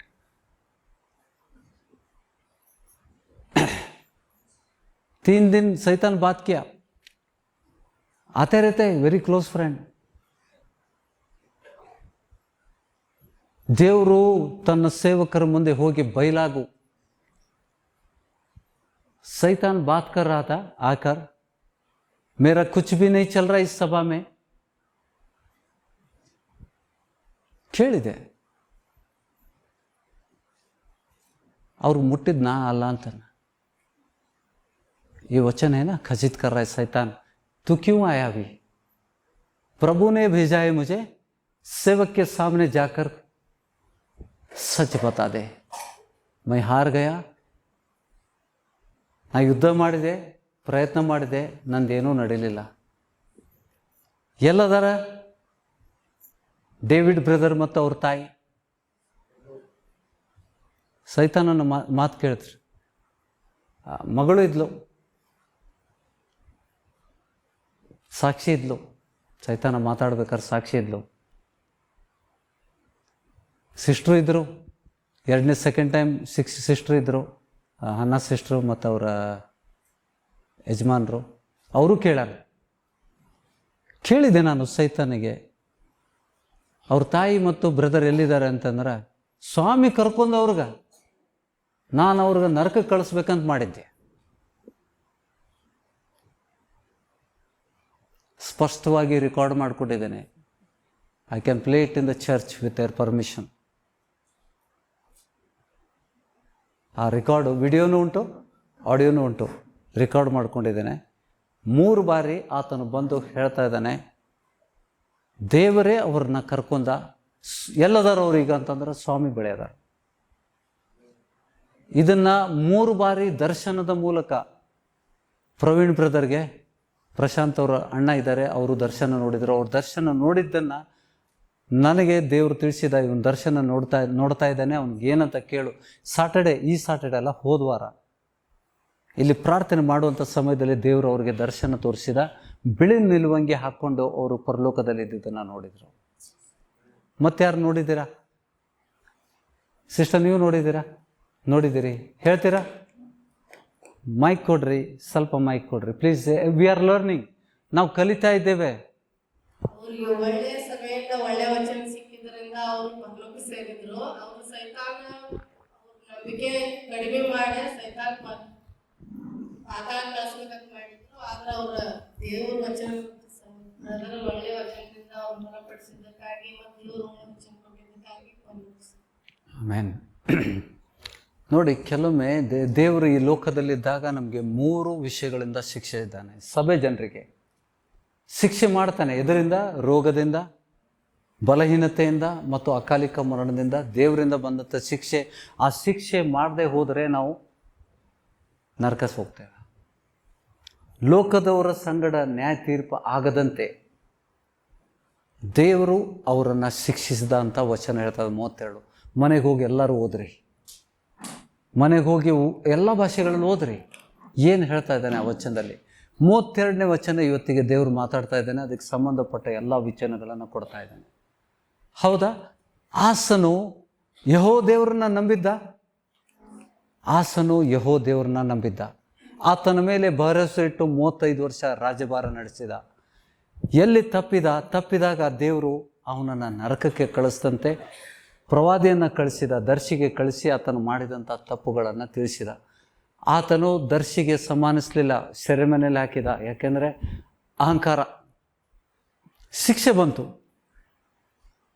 ಅವನ ಕಾಲಿಗೆ ಕಠಿಣವಾದ ರೋಗ ಬಂತು. ಆ ರೋಗದಲ್ಲಿ ಕೂಡ ಆತನು ದೇವರ ಮೇಲೆ ಭರವಸೆ ಇಡದೆ ವೈದ್ಯರ ಮೇಲೆ ಭರವಸೆ ಇಟ್ಟಿದ್ದರಿಂದ ಆ ರೋಗ ಆತನಿಗೆ ಗುಣಪಡಿಸಲಿಲ್ಲ. ವೈದ್ಯನಿಗೆ ಗುಣಪಡಿಸ್ಲಿಕ್ಕೆ ಆಗೋದಿಲ್ಲ. ಇದು ಎಲ್ಲರೂ ಗ್ರಹಿಸ್ತಾ ಇದ್ದೀರಾ? ಸಭೆ ಜನರು ಕದ್ದು ಮುಚ್ಚಿ, ಪಾಸ್ಟ್ರ್ ಈಗ ಏನು ಗೊತ್ತಾಕ್ಯದ ಬೇಡ,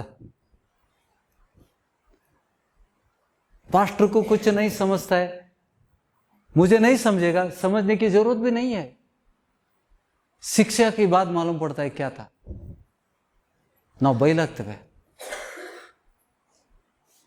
ಈ ಸಭೆಯಲ್ಲಿ ದೇವರು ನಮಗೆ ವಚನದ ಮೂಲಕ ಬಲಪಡಿಸಿದ್ದಾನೆ.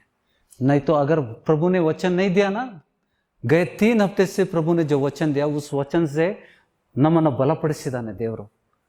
ನಮ್ಮ ಸಹೋದರ ಎಲ್ಲಿದ್ದಾರೆ ಅಂತ ತೋರಿಸಿದ್ದಾನೆ. ಅದನ್ನು ದರ್ಶನದ ಮೂಲಕ ದೇವ್ರ ಮಕ್ಕಳಿಗೆ ತೋರಿಸಿದ್ದಾನೆ. ತಿಗ್ದೋಳಿ ಬ್ರದರ್ 2 ಬಾರಿ ನೋಡಿದ್ದಾರೆ. ಯಸ್ಸಿಂದ ದರ್ಶನ ದೇವರು ತೋರಿಸಿದಾನೆ. ಅವ್ರಿಗೋಸ್ಕರ ಪ್ರಾರ್ಥನೆ ಮಾಡ್ಬೇಕಾರೆ ಅವರಿಬ್ಬರು ಬಿಳಿ ನಿಲುವಂಗಿ ಹಾಕ್ಕೊಂಡು ಸ್ವರ್ಗೀಯ ಯೆರೂಸಲೇಮ್ ಹೊರಗಡೆ ಇದ್ದರು. ಅವರು ಇವ್ರ್ಯಾಕೆ ಹೊರಗದಾರೆ, ಎಲ್ಲರೂ ಒಳಗದಾರಲ್ಲ ಅಂತೇಳ್ಬಿಟ್ಟು ಆಲೋಚನೆ ಮಾಡ್ಬೇಕಾರೆ ಅವ್ರಿಗೊಂದು ವಾಣಿ ಕೇಳಿಸ್ತು. ಅದು ವಾಣಿ ಏನಂತ ಅವ್ರಿಗೆ ಹೇಳಲಿಕ್ಕೆ ಆಗ್ತಾ ಇಲ್ಲ. 3 ದಿವಸ ಅವರು ಹೊರಗಿರ್ತಾರೆ, 3 ದಿವಸ ಆದಮೇಲೆ ಒಳಗೆ ಹೋಗ್ತಾರೆ. 3 ದಿವಸ ಆದಮೇಲೆ ಅವ್ರಿಗೆ ಮತ್ತೆ ದರ್ಶನ ನೋಡಿದಾಗ ಅವರು ಒಳಗಿರುವುದನ್ನು ನೋಡಿದ್ದಾರೆ ಅವರು. ಆಮೇಲೆ ಇಲ್ಲಿ ಸೈತಾನ 3 ಬಾರಿ ಖಚಿತ ಮಾಡಿದ್ದಾನೆ. ನೀ ಯಾಕೆ ಬಂದಿ ಅಂತಂದ್ರೆ, ಮ್ಯಾಗಿನೋ ಕಳ್ಸ್ಯಾನ ನನಗೆ, ಹೋಗಿ ನನ್ನ ಸೇವಕರ ಮುಂದೆ ಬಯಲಾಗೋ, ಮೇರೆ ಸೇವಕ್ಕೆ ಸಾಮನೆ ಜಾಕರ್ ಖುಲಾಸಾ ಕರ್. ದೇವರು ಹೇಳಿ ಕಳ್ಸ್ಯಾನ, ಯುದ್ಧ ನಾ ಮಾಡಾಕತ್ತೇನೆ, ಮ್ಯಾಗಿನೋ ಯುದ್ಧ ಮಾಡಾಕತ್ತಾನ, ನಂಗೆ ಸೋಲ್ಸಾಕಾಗೋಲ್ತು, ನಿಂಗೆ ಈ ಊರು ಬಿಟ್ಟು ಕಳಿಸ್ಬೇಕಂತ ಮಾಡಿದ್ದೆ, ಎಷ್ಟೋ ಜನರಿಗೆ ನಿನ್ನ ವಿರುದ್ಧ ಕಟ್ಟಿದ್ದೆ ನಾನು, ಚರ್ಚೆ ನಡೆದು, ಮೀಟಿಂಗ್ ನಡೆದು, ಎಲ್ಲಿ ನಡೆದು ನಂಗೆ ಗೊತ್ತಿಲ್ಲ. ಆ ಮೀಟಿಂಗಲ್ಲಿ ಯಾರಿದ್ರು ಗೊತ್ತಿಲ್ಲ ನನಗೆ, ಯಾವ ಮಂಡಳದಿಂದ ಬರ್ತದ ಗೊತ್ತಿದೆ. ಹೌದಾ? ಪ್ರಶ್ನೆಗಳು, ಯಾಕೆ ಸತ್ರು ವಚನದಲ್ಲಿದೆಯಲ್ಲ, ನಾವು ಮಾತಾಡಬೇಕಾ, ನಮ್ಮನ್ನು ಪ್ರಶ್ನೆ ಹಾಕೋದು. 1950 ವರ್ಷಗಳ ಹಿಂದೆ ಪೌಲ ಬರೆದಂಥ ಪತ್ರಿಕೆಯನ್ನು ನೀವು ಇನ್ನೂ ಗ್ರಹಿಸಲಿಲ್ಲೇನೋ? ಸ್ವಾಮಿ ಬರೋದು ಬಾಗಿಲ ಬಳಿಯಲ್ಲಿದೆ, ಬರೋದು ಬಾಗಿಲ ಬಳಿಯಲ್ಲಿದೆ. ಯಾಕೆಂದರೆ ವಚನ ಹೇಳ್ತದೆ, ದೇವಜನರಿಗೆ, ರಕ್ಷಣೆ ಹೊಂದಿದಂಥ ದೇವಜನರಿಗೆ ಲೋಕದ ಜನರ ಜೊತೆಗೆ ನ್ಯಾಯ ತೀರ್ಪು ಆಗದಂತೆ ದೇವರು ಈ 3 ರೋಗಗಳಿಂದ, ಬಲಹೀನತೆಯಿಂದ, ರೋಗದಿಂದ, ಮರಣದಿಂದ ಶಿಕ್ಷಿಸ್ತಾನೆ ಅಂತ ವಚನ ಇದ್ದದ್ದನ್ನು ಕೇಳಲಿಲ್ಲೇನೋ? ಸ್ವಾಮಿ ಹಿಂಗೆ ಹೇಳ್ತಿದ್ದಲ್ಲ, ನೀವು ಶಾಸ್ತ್ರವನ್ನು ಗ್ರಹಿಸಲಿಲ್ಲ ಮಕ್ಕಳ, ಓದ್ತೀರಿ, ನಿಮಗೆ ಗ್ರಹಿಸ್ಲಿಕ್ಕೆ ಆಗ್ತಾ ಇಲ್ಲ. ನೀವು ಓದಿದ್ದೀರಿ, ಹೆಂಗೆ ಓದಿದ್ದೀರಿ? ವಚನಗಳನ್ನು ಗ್ರಹಿಸಬೇಕು. ದೇವರು ಬಲಪಡಿಸ್ತಾ ಇದ್ದಾನೆ, ಪ್ರತಿ ವಾರ ಬಲಪಡಿಸ್ತಾ ಇದ್ದಾನೆ. ಅದನ್ನು ಮರೆಯುವಂತೆ. ಆ ಮಗಳು ಕೂಡ ನಂಗೆ ಗೊತ್ತಿಲ್ಲ, ನಾನು ಕರೆದಿಲ್ಲ, ಆ ಸಮಯದಲ್ಲಿ ಅವಳಿದ್ಲು. ಸೈತಾನ ಮಾತಾಡುವಾಗ ಆ ಮಗಳು ಅಲ್ಲಿದ್ಲು. ಸೈತಾನ ಸ್ಪಷ್ಟವಾಗಿ ಹೇಳ್ತಾ ಇದ್ದಾನೆ, ಅವರಿಬ್ಬರು ಯೇಸು ಸ್ವಾಮಿ ಕರ್ಕೊಂಡ ತನ್ನ ಕಡೆ. ದೇವರು ನಮ್ಮನ್ನು ಕೈ ಬಿಡೋದಿಲ್ಲ. ಯಾಕೆಂದರೆ ಕೆಲವೊಂದು ಕೀರ್ತನೆಗಳ ವಚನಗಳು ನಮ್ಗೆ ನೆನಪಾಗ್ತಾ ಇದ್ದಾವೆ. ನಮ್ಮ ಮೇರೆ ಆತನು ಬಲ್ಲ. He know our limits. ದೇವರಿಗೆ ನಮ್ಮ ಮಿತಿ ಗೊತ್ತುಂಟು. ನಮ್ಮ ಬಲಹೀನತೆ, ನಾವು ಬಲಹೀನರು, ನಾವು ಧೂಳಿಯಾಗಿದ್ದೇವೆ ಅಂತ ಆತನು ಬಲ್ಲನು ಅಂತ ವಚನ ಇದೆ. ಹೌದಲ್ಲ? ನಾವು ಧೂಳಿಯಾಗಿದ್ದೇವೆ ಅಂತ ಆತನಿಗೆ ವಚನ ಗೊತ್ತಿದ್ದು. ದೇವರು ತುಂಬ ಒಳ್ಳೆಯವನು. ಅವರನ್ನು ನಾಶನದ ಮಾರ್ಗಕ್ಕೆ ಒಯ್ದೆ, ಸೈತಾನ ನರಕಕ್ಕೆ ಒಯ್ದಂತೆ ಅವರನ್ನು ಪರಲೋಕಕ್ಕೆ ಹೋಗುವಂತೆ ಸೈತಾನನಿಗೆ ಕೈ ಕೊಡದೆ ತಾನು ಕರ್ಕೊಂಡು ಹೋದ. ಶಿಕ್ಷೆ ಬಂದಿದ್ದು ಯಾರಿಂದ? ದೇವರ ವಚನದ ಪ್ರಕಾರ ದೇವರಿಂದ ಬಂದಂಥ ಶಿಕ್ಷೆಗೆ ನೋಡಿ. ಅದಕ್ಕೆ ಅವ್ರಿಗೆ ಔಷಧಿ ಕೊಟ್ಟರು, ಆಸ್ಪತ್ರೆಗೆ ಹಾಕಿದ್ರು, ಏನು ಔಷಧಿ ಕಾರ್ಯ ಮಾಡಲಿಲ್ಲ. ಔಷಧಿ ಕಾರ್ಯ ಮಾಡಲಿಲ್ಲ. ಔಷಧಿ ಕೊಟ್ಟರು, ಅವ್ರಿಗೇನು ರಿಕವರಿ ಆಗಲಿಲ್ಲ. ಇಂಜೆಕ್ಷನ್ ಕೊಟ್ಟರು, ಏನು ಕಾರ್ಯ ಮಾಡಲಿಲ್ಲ. ಯಾಕೆಂದರೆ ಅದು ದೇವರ ಕಡೆಯಿಂದ ಬಂದಂಥ. ನೋಡಿ, ಈ ವಚನ ಯಾರಾದರೂ ಇದ್ದೀರಾ? ಎಷ್ಟೋ ಅನೇಕ ಸಮಯದಿಂದ ಬ್ರದರ್, ಸುಮಾರು 30 ವರ್ಷ ನನಗಿಂತ ಭಾಳ ಸೀನಿಯರ್ ಅವರು. ನಂಬಿಕೆಯಲ್ಲಿ ಭಾಳ ಸೀನಿಯರು. ನಾವು ಬಂದು 17 ವರ್ಷ ಆಯಿತು ದೀಕ್ಷಾಸ್ನಾನ ಮಾಡಿಕೊಂಡು. ಬ್ರದರ್ ಸುಮಾರು 30 ವರ್ಷದಿಂದ ಜಾಸ್ತಿ ಅಲ್ಲ ಬ್ರದರ್, 30 ವರ್ಷಕ್ಕಿಂತ ಜಾಸ್ತಿ ಮತ್ತೆ ಇದ್ದಾರೆ ಎಷ್ಟೋ ಜನ. ಯಾರಾದರೂ ಇವತ್ತಿನ ವಚನಗಳು ಎಲ್ಲಿಯಾದರೂ ನಿಮಗೆ ಪ್ರಕಟ ಆಗಿದ್ದಾವ? ವಿಡಿಯೋದಲ್ಲಿ ಕೇಳಿದ್ದೀರಾ? ಕभी सुना है आज के वचन आपने? ಯಾರಿದ್ದೀರಿ? ಕೇಳಿದ್ದೀವಿ ಅಂತ ಇದ್ದವರು ಇರ್ಬೋದು, ನಮ್ಗೆ ಗೊತ್ತಿಲ್ಲ. ದೇವ್ರ ಮೇಲಿಂದ ಹೋಗ್ತಾನೆ. ನಾವು ನೋಡೋದು ಈ ಲೆವೆಲಲ್ಲಿ. ನಾವು ಈ ಜಗತ್ತು ಓಡಾಡಲಿಲ್ಲ. ಯಾವ ಅನೇಕ ಬೋಧನೆಗಳನ್ನು ಕೇಳ್ತೇನೆ, ಆ ಬೋಧನೆ ಅದರಿಂದ ನನಗೇನಾದರೂ ಕಲೀಲಿಕ್ಕೆ ಸಿಗ್ತದ ಅಂತ ನೋಡ್ತೇನೆ. ಲೇಕಿನ್ ಯಾವ ಬೋಧಕರ ಬಾಯಿಂದ ಈ ವಚನ ಇವತ್ತಿನ ದಿವಸ ಈ ಸಭೆಗೆ ದೇವರು ಕೊಟ್ಟಂಥ ವಚನಗಳು ಯಾವ ಸೇವಕರ ಬಾಯಿಂದ ನಾವು ಕೇಳಲಿಲ್ಲ. ಕೇಳೇವು ನಾವು. ಏನಂತ ಕೇಳಿವಿ? ಪ್ರೇಯರ್ ಮಾಡಿ ಗುಳಿಗೆ ತಗೋ ಅಂತ ಕೇಳಿದ್ದೇವೆ.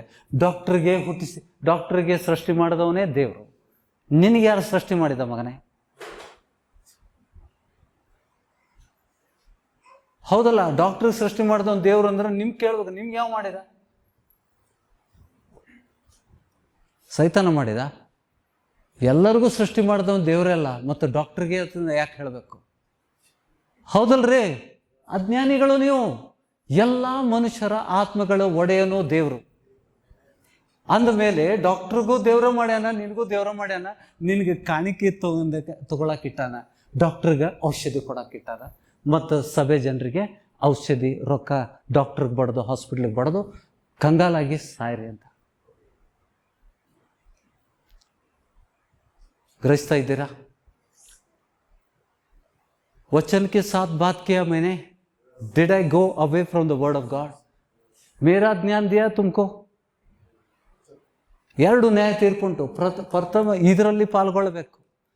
ನೀತಿವಂತನು ಇಲ್ಲಿ ಪಾಲ್ಗೊಳ್ತಾನೆ. ನೀವು ಕರ್ತನ ಭೋಜನದಲ್ಲಿ ತಪ್ಪಾಗಿ ಮಾಡಿದರೂ ಕೂಡ ಪ್ರಾಣ ಕಳ್ಕೊತೀರಿ, ಆದರೆ ನರಕಕ್ಕೆ ಹೋಗುದಿಲ್ಲ, ಇಲ್ಲಿಗೆ ಹೋಗುದಿಲ್ಲ. ಎರಡನೇ ಪುನರುತ್ಥಾನದಲ್ಲಿ अन्य ಜನರಿಗೆ ಅದು 1000 वर्ष गैप है. ये पुनरुत्थान में और ये पुनरुत्थान में गैप है, 1000 साल है. यहाँ पे जो भाग लेते हैं वो धन्य है, क्योंकि ये 1000 लोग इसी पृथ्वी पर प्रभु के साथ राज्य करेंगे. तभी शैतान 1000 साल इस पृथ्वी पर किसी को भरमा नहीं सकता है. ಒಳ್ಳೆಯದಲ್ಲ? ನಮಗೊಂದು ಚಾನ್ಸ್ ಕೊಡ್ತಾನೆ ದೇವರು.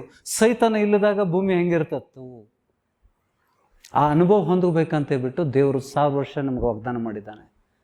ಆಮೇಲೆ ಅದಕ್ಕೆ ನಮ್ಮ ಪ್ರಯಾಸ ಎಲ್ಲಿರಬೇಕು? ಪುನರುತ್ಥಾನದಲ್ಲಿ. ಮೋಸ ಹೋಗ್ಬೇಡ್ರಿ. ಅಯ್ಯೋ ಯಾರೋ ಸತ್ತರೋ ಸಭೆ ಬಿಟ್ಟು ಹೋಗ್ತೇವೆ, ಆ ಸಭೆಗೆ ಹೋದ್ರೆ ಸಾಯುದಿಲ್ಲ. ವಚನ ಬುದ್ಧಿವಂತರಾಗ್ರಿ, ವಚನಗಳನ್ನು ಗ್ರಹಿಸ್ರಿ, ದೇವ್ರ ವಾಕ್ಯಕ್ಕೆ ಸಮ್ಮಾನಿಸ್ರಿ. ನೆಕ್ಸ್ಟ್ ವಾರ ಬರಬೇಕಾದ್ರೆ ಆಸಕ್ತಿಯಿಂದ ಬರ್ರಿ, ಪ್ರಾರ್ಥನೆ ಮಾಡ್ರಿ. कुछ तो नया सीखेंगे. जब हम नया सीखते ना, अंदर की भाग जाती है. तुम्हें मालूम है अब अभी इसी वक्त कितने लोग चंगाई हो गए? हाथ लगा कर देखो. ಹೊಟ್ಟೆ ನೋಯಿಂದ ಬಂದವರು, ಸೊಂಟ ನೋವಿನಿಂದ ಬಂದವರು, ಮೊಣಕಾಲಿಂದ ಬಂದವರು ಗುಣ ಹೊಂದಿದ್ದಾರೆ. You are healed. Many of you healed because of the word of God. आज के दिन प्रभु ने ಸ್ಪೆಷಲ್ ವಚನ ದಿಯಾ आपको. ಒಂದು, ನಮ್ಮನ್ನು ಅಗಲಿದಂಥ ಆ ಸಹೋದರರ ಬಗ್ಗೆ ನಾವು ದುಃಖಿಸುವುದಿಲ್ಲ. We are going to meet them. ನಾವು ಪರಲೋಕದಲ್ಲಿ ಅವ್ರನ್ನ ಸೇರ್ತೇವೆ, ಮತ್ತೆ ಸಿಗ್ತಾರೆ ಅವ್ರು ನಮಗೆ. ಹೌದಾ? ಇನ್ನೊಂದೇನು ಗೊತ್ತಾ? ಸೈತಾನ ಹೇಳ್ತಾ ಇದ್ದ ಅಲ್ಲಿ ಆರಾಮದಾರಲ್ಲ ಅಂತ ಕೇಳಿದೆ. ನಾನು ಹಂಗೆ ಕೆದರಾಡ್ತಾ ಇರ್ತೇನೆ, ಸುಳ್ಳಗಾರ ಅವನು. ಆದರೆ ದೇವರು ಕಳಿಸಿದಾಗ ಆತನು ಸತ್ಯ ನುಡಿತಾನೆ. ಸ್ವಾಮಿ ನನ್ನ ಕಳಿಸಿದ್ದಾನೆ, ನನ್ನ ಸೇವಕನ ಮುಂದೆ ಹೋಗಿ ನಾನು ಏನು ಯುದ್ಧ ಮಾಡಿದ್ದೇನೆ, ಏನು ಜಯಿಸಿದ್ದೇನೆ ಅದನ್ನು ಸೇವಕನು ದುಃಖ ಪಡ್ತಾ ಇದ್ದೇನೆ ಅಂತ ತಿಳ್ಕೊಂಡು ಸೈತಾನಕ್ಕೆ ಕಳಿಸ್ಯಾನೆ. ಇದು ನಿಜವಾದ ವಿಷಯಗಳು. ನಾನು ರೆಕಾರ್ಡ್ ಮಾಡಿಟ್ಟಿದ್ದೇನೆ, ಯಾಕಂದ್ರೆ ನಾನು ಮತ್ತೆ ಸ್ಟಡಿ ಮಾಡ್ತೇನೆ. ಪ್ರತಿಯೊಂದು ಏನು ರೆಕಾರ್ಡ್ ಮಾಡ್ತೇನೆ, ನಾನು ಫ್ರೀ ಇದ್ದಾಗ ಮತ್ತೆ ಅದನ್ನು ಕೇಳ್ತೇನೆ. ಯಾವುದು ಸತ್ಯ, ಯಾವುದು ಸುಳ್ಳು ಪ್ರಾರ್ಥನೆ ಮೂಲಕ ತಿಳ್ಕೊತೇನೆ. ಅಲ್ಲಿ ಅವರು ಹೇಳ್ತಾ ಇದ್ದಾನೆ, ಅಲ್ಲೇನೈತಿ, ಅಲ್ಲಿ ದುಃಖ ಪಡೋಕ್ಕೇನೈತಿ? ಸ್ವಾಮಿ ಕಡೆ ಹೋದರೆ ದುಃಖನೇ ಇಲ್ಲ, ಕಣ್ಣೀರಿಲ್ಲ, ಗೋಳಾಟ ಇಲ್ಲ. ವಚನ ಹೇಳಕತ್ತಾನ ಸೈತಾನ.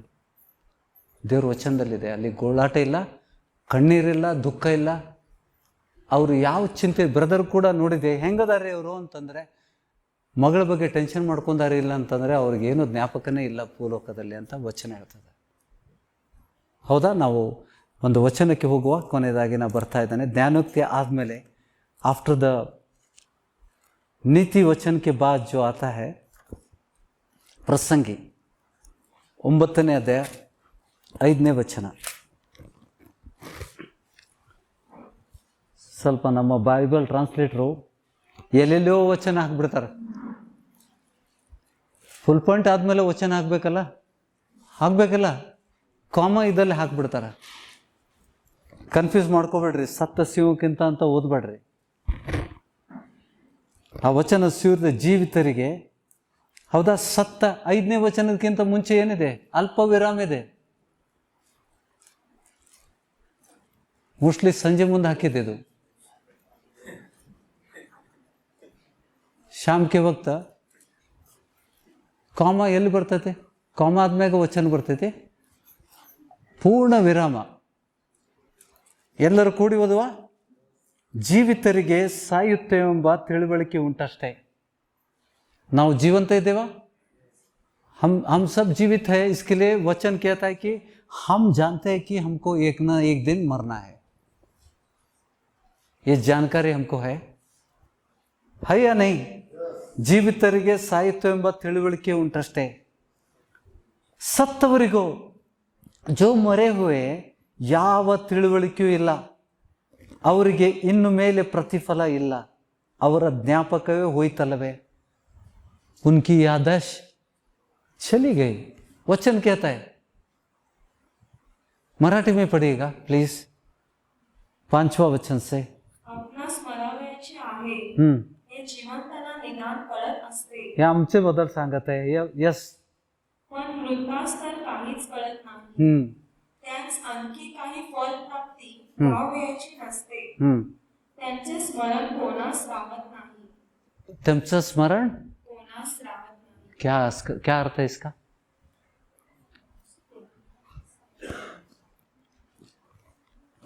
For the memory of them is forgotten. Memory of them is forgotten. ಅವರ ಜ್ಞಾಪಕವು ಇಲ್ಲದೆ ಹೋಯ್ತು. ಜ್ಞಾಪಕ ಇಲ್ಲ ಅವ್ರಿಗೆ. They have no memories on the earth. ನೋಡಿ, ಭಿಕ್ಷುಕ ಲಾಜರನ ದೃಷ್ಟಾಂತದಲ್ಲಿ ಆ ಪಾತಾಳಕ್ಕೆ ಹೋದಂಥ ವ್ಯಕ್ತಿಗೆ ನನ್ನ ತಂದೆ ಮನೆಯಲ್ಲಿ 5 ಜನ ಸಹೋದರ ಅಂತ ಅವನು ಗೊತ್ತುಂಟು. ಲಾಜರ್ಗೆ ಏನು ನೆನಪಿಲ್ಲ.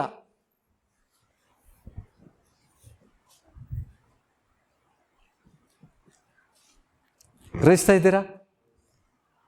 ಇಂಗ್ಲೀಷಲ್ಲಿ ಏನು ಇರ್ತದೆ? For the memory of them is forgotten.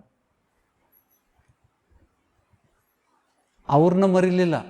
ಜನ ನೆನೆಸ್ತಾರಲ್ಲ, ನಿಮ್ಮ ಆತ್ಮೀಯರು ಸತ್ತಾಗ ನೆನೆಸ್ತಿರಿಲ್ಲ, ಮತ್ತು ದಿನಾನು ಮಾಡ್ತೀರಿ, ಪೂಜೆನೂ ಮಾಡ್ತಾರೆ, ಸತ್ತವ್ರ ದಿನ ಮಾಡ್ತಾರೆ, ಊಟ ಹಾಕಿಸ್ತಾರೆ. ಇದೆಲ್ಲ ಮಾಡಬಾರ್ದು.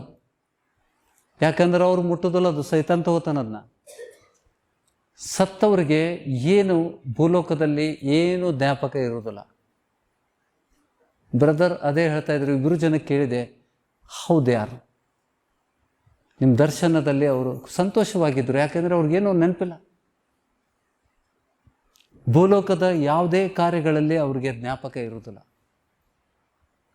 ಕರ್ತನ ಬಳಿಗೆ ಸೇರಿಬಿಟ್ರೆ ತಮ್ಮ ಭೂಯಾತ್ರೆಯನ್ನು ಮರೆತು ಬಿಡ್ತಾರೆ. ಅವರು ದೇವದೂತರಂತೆ ಇರ್ತಾರೆ.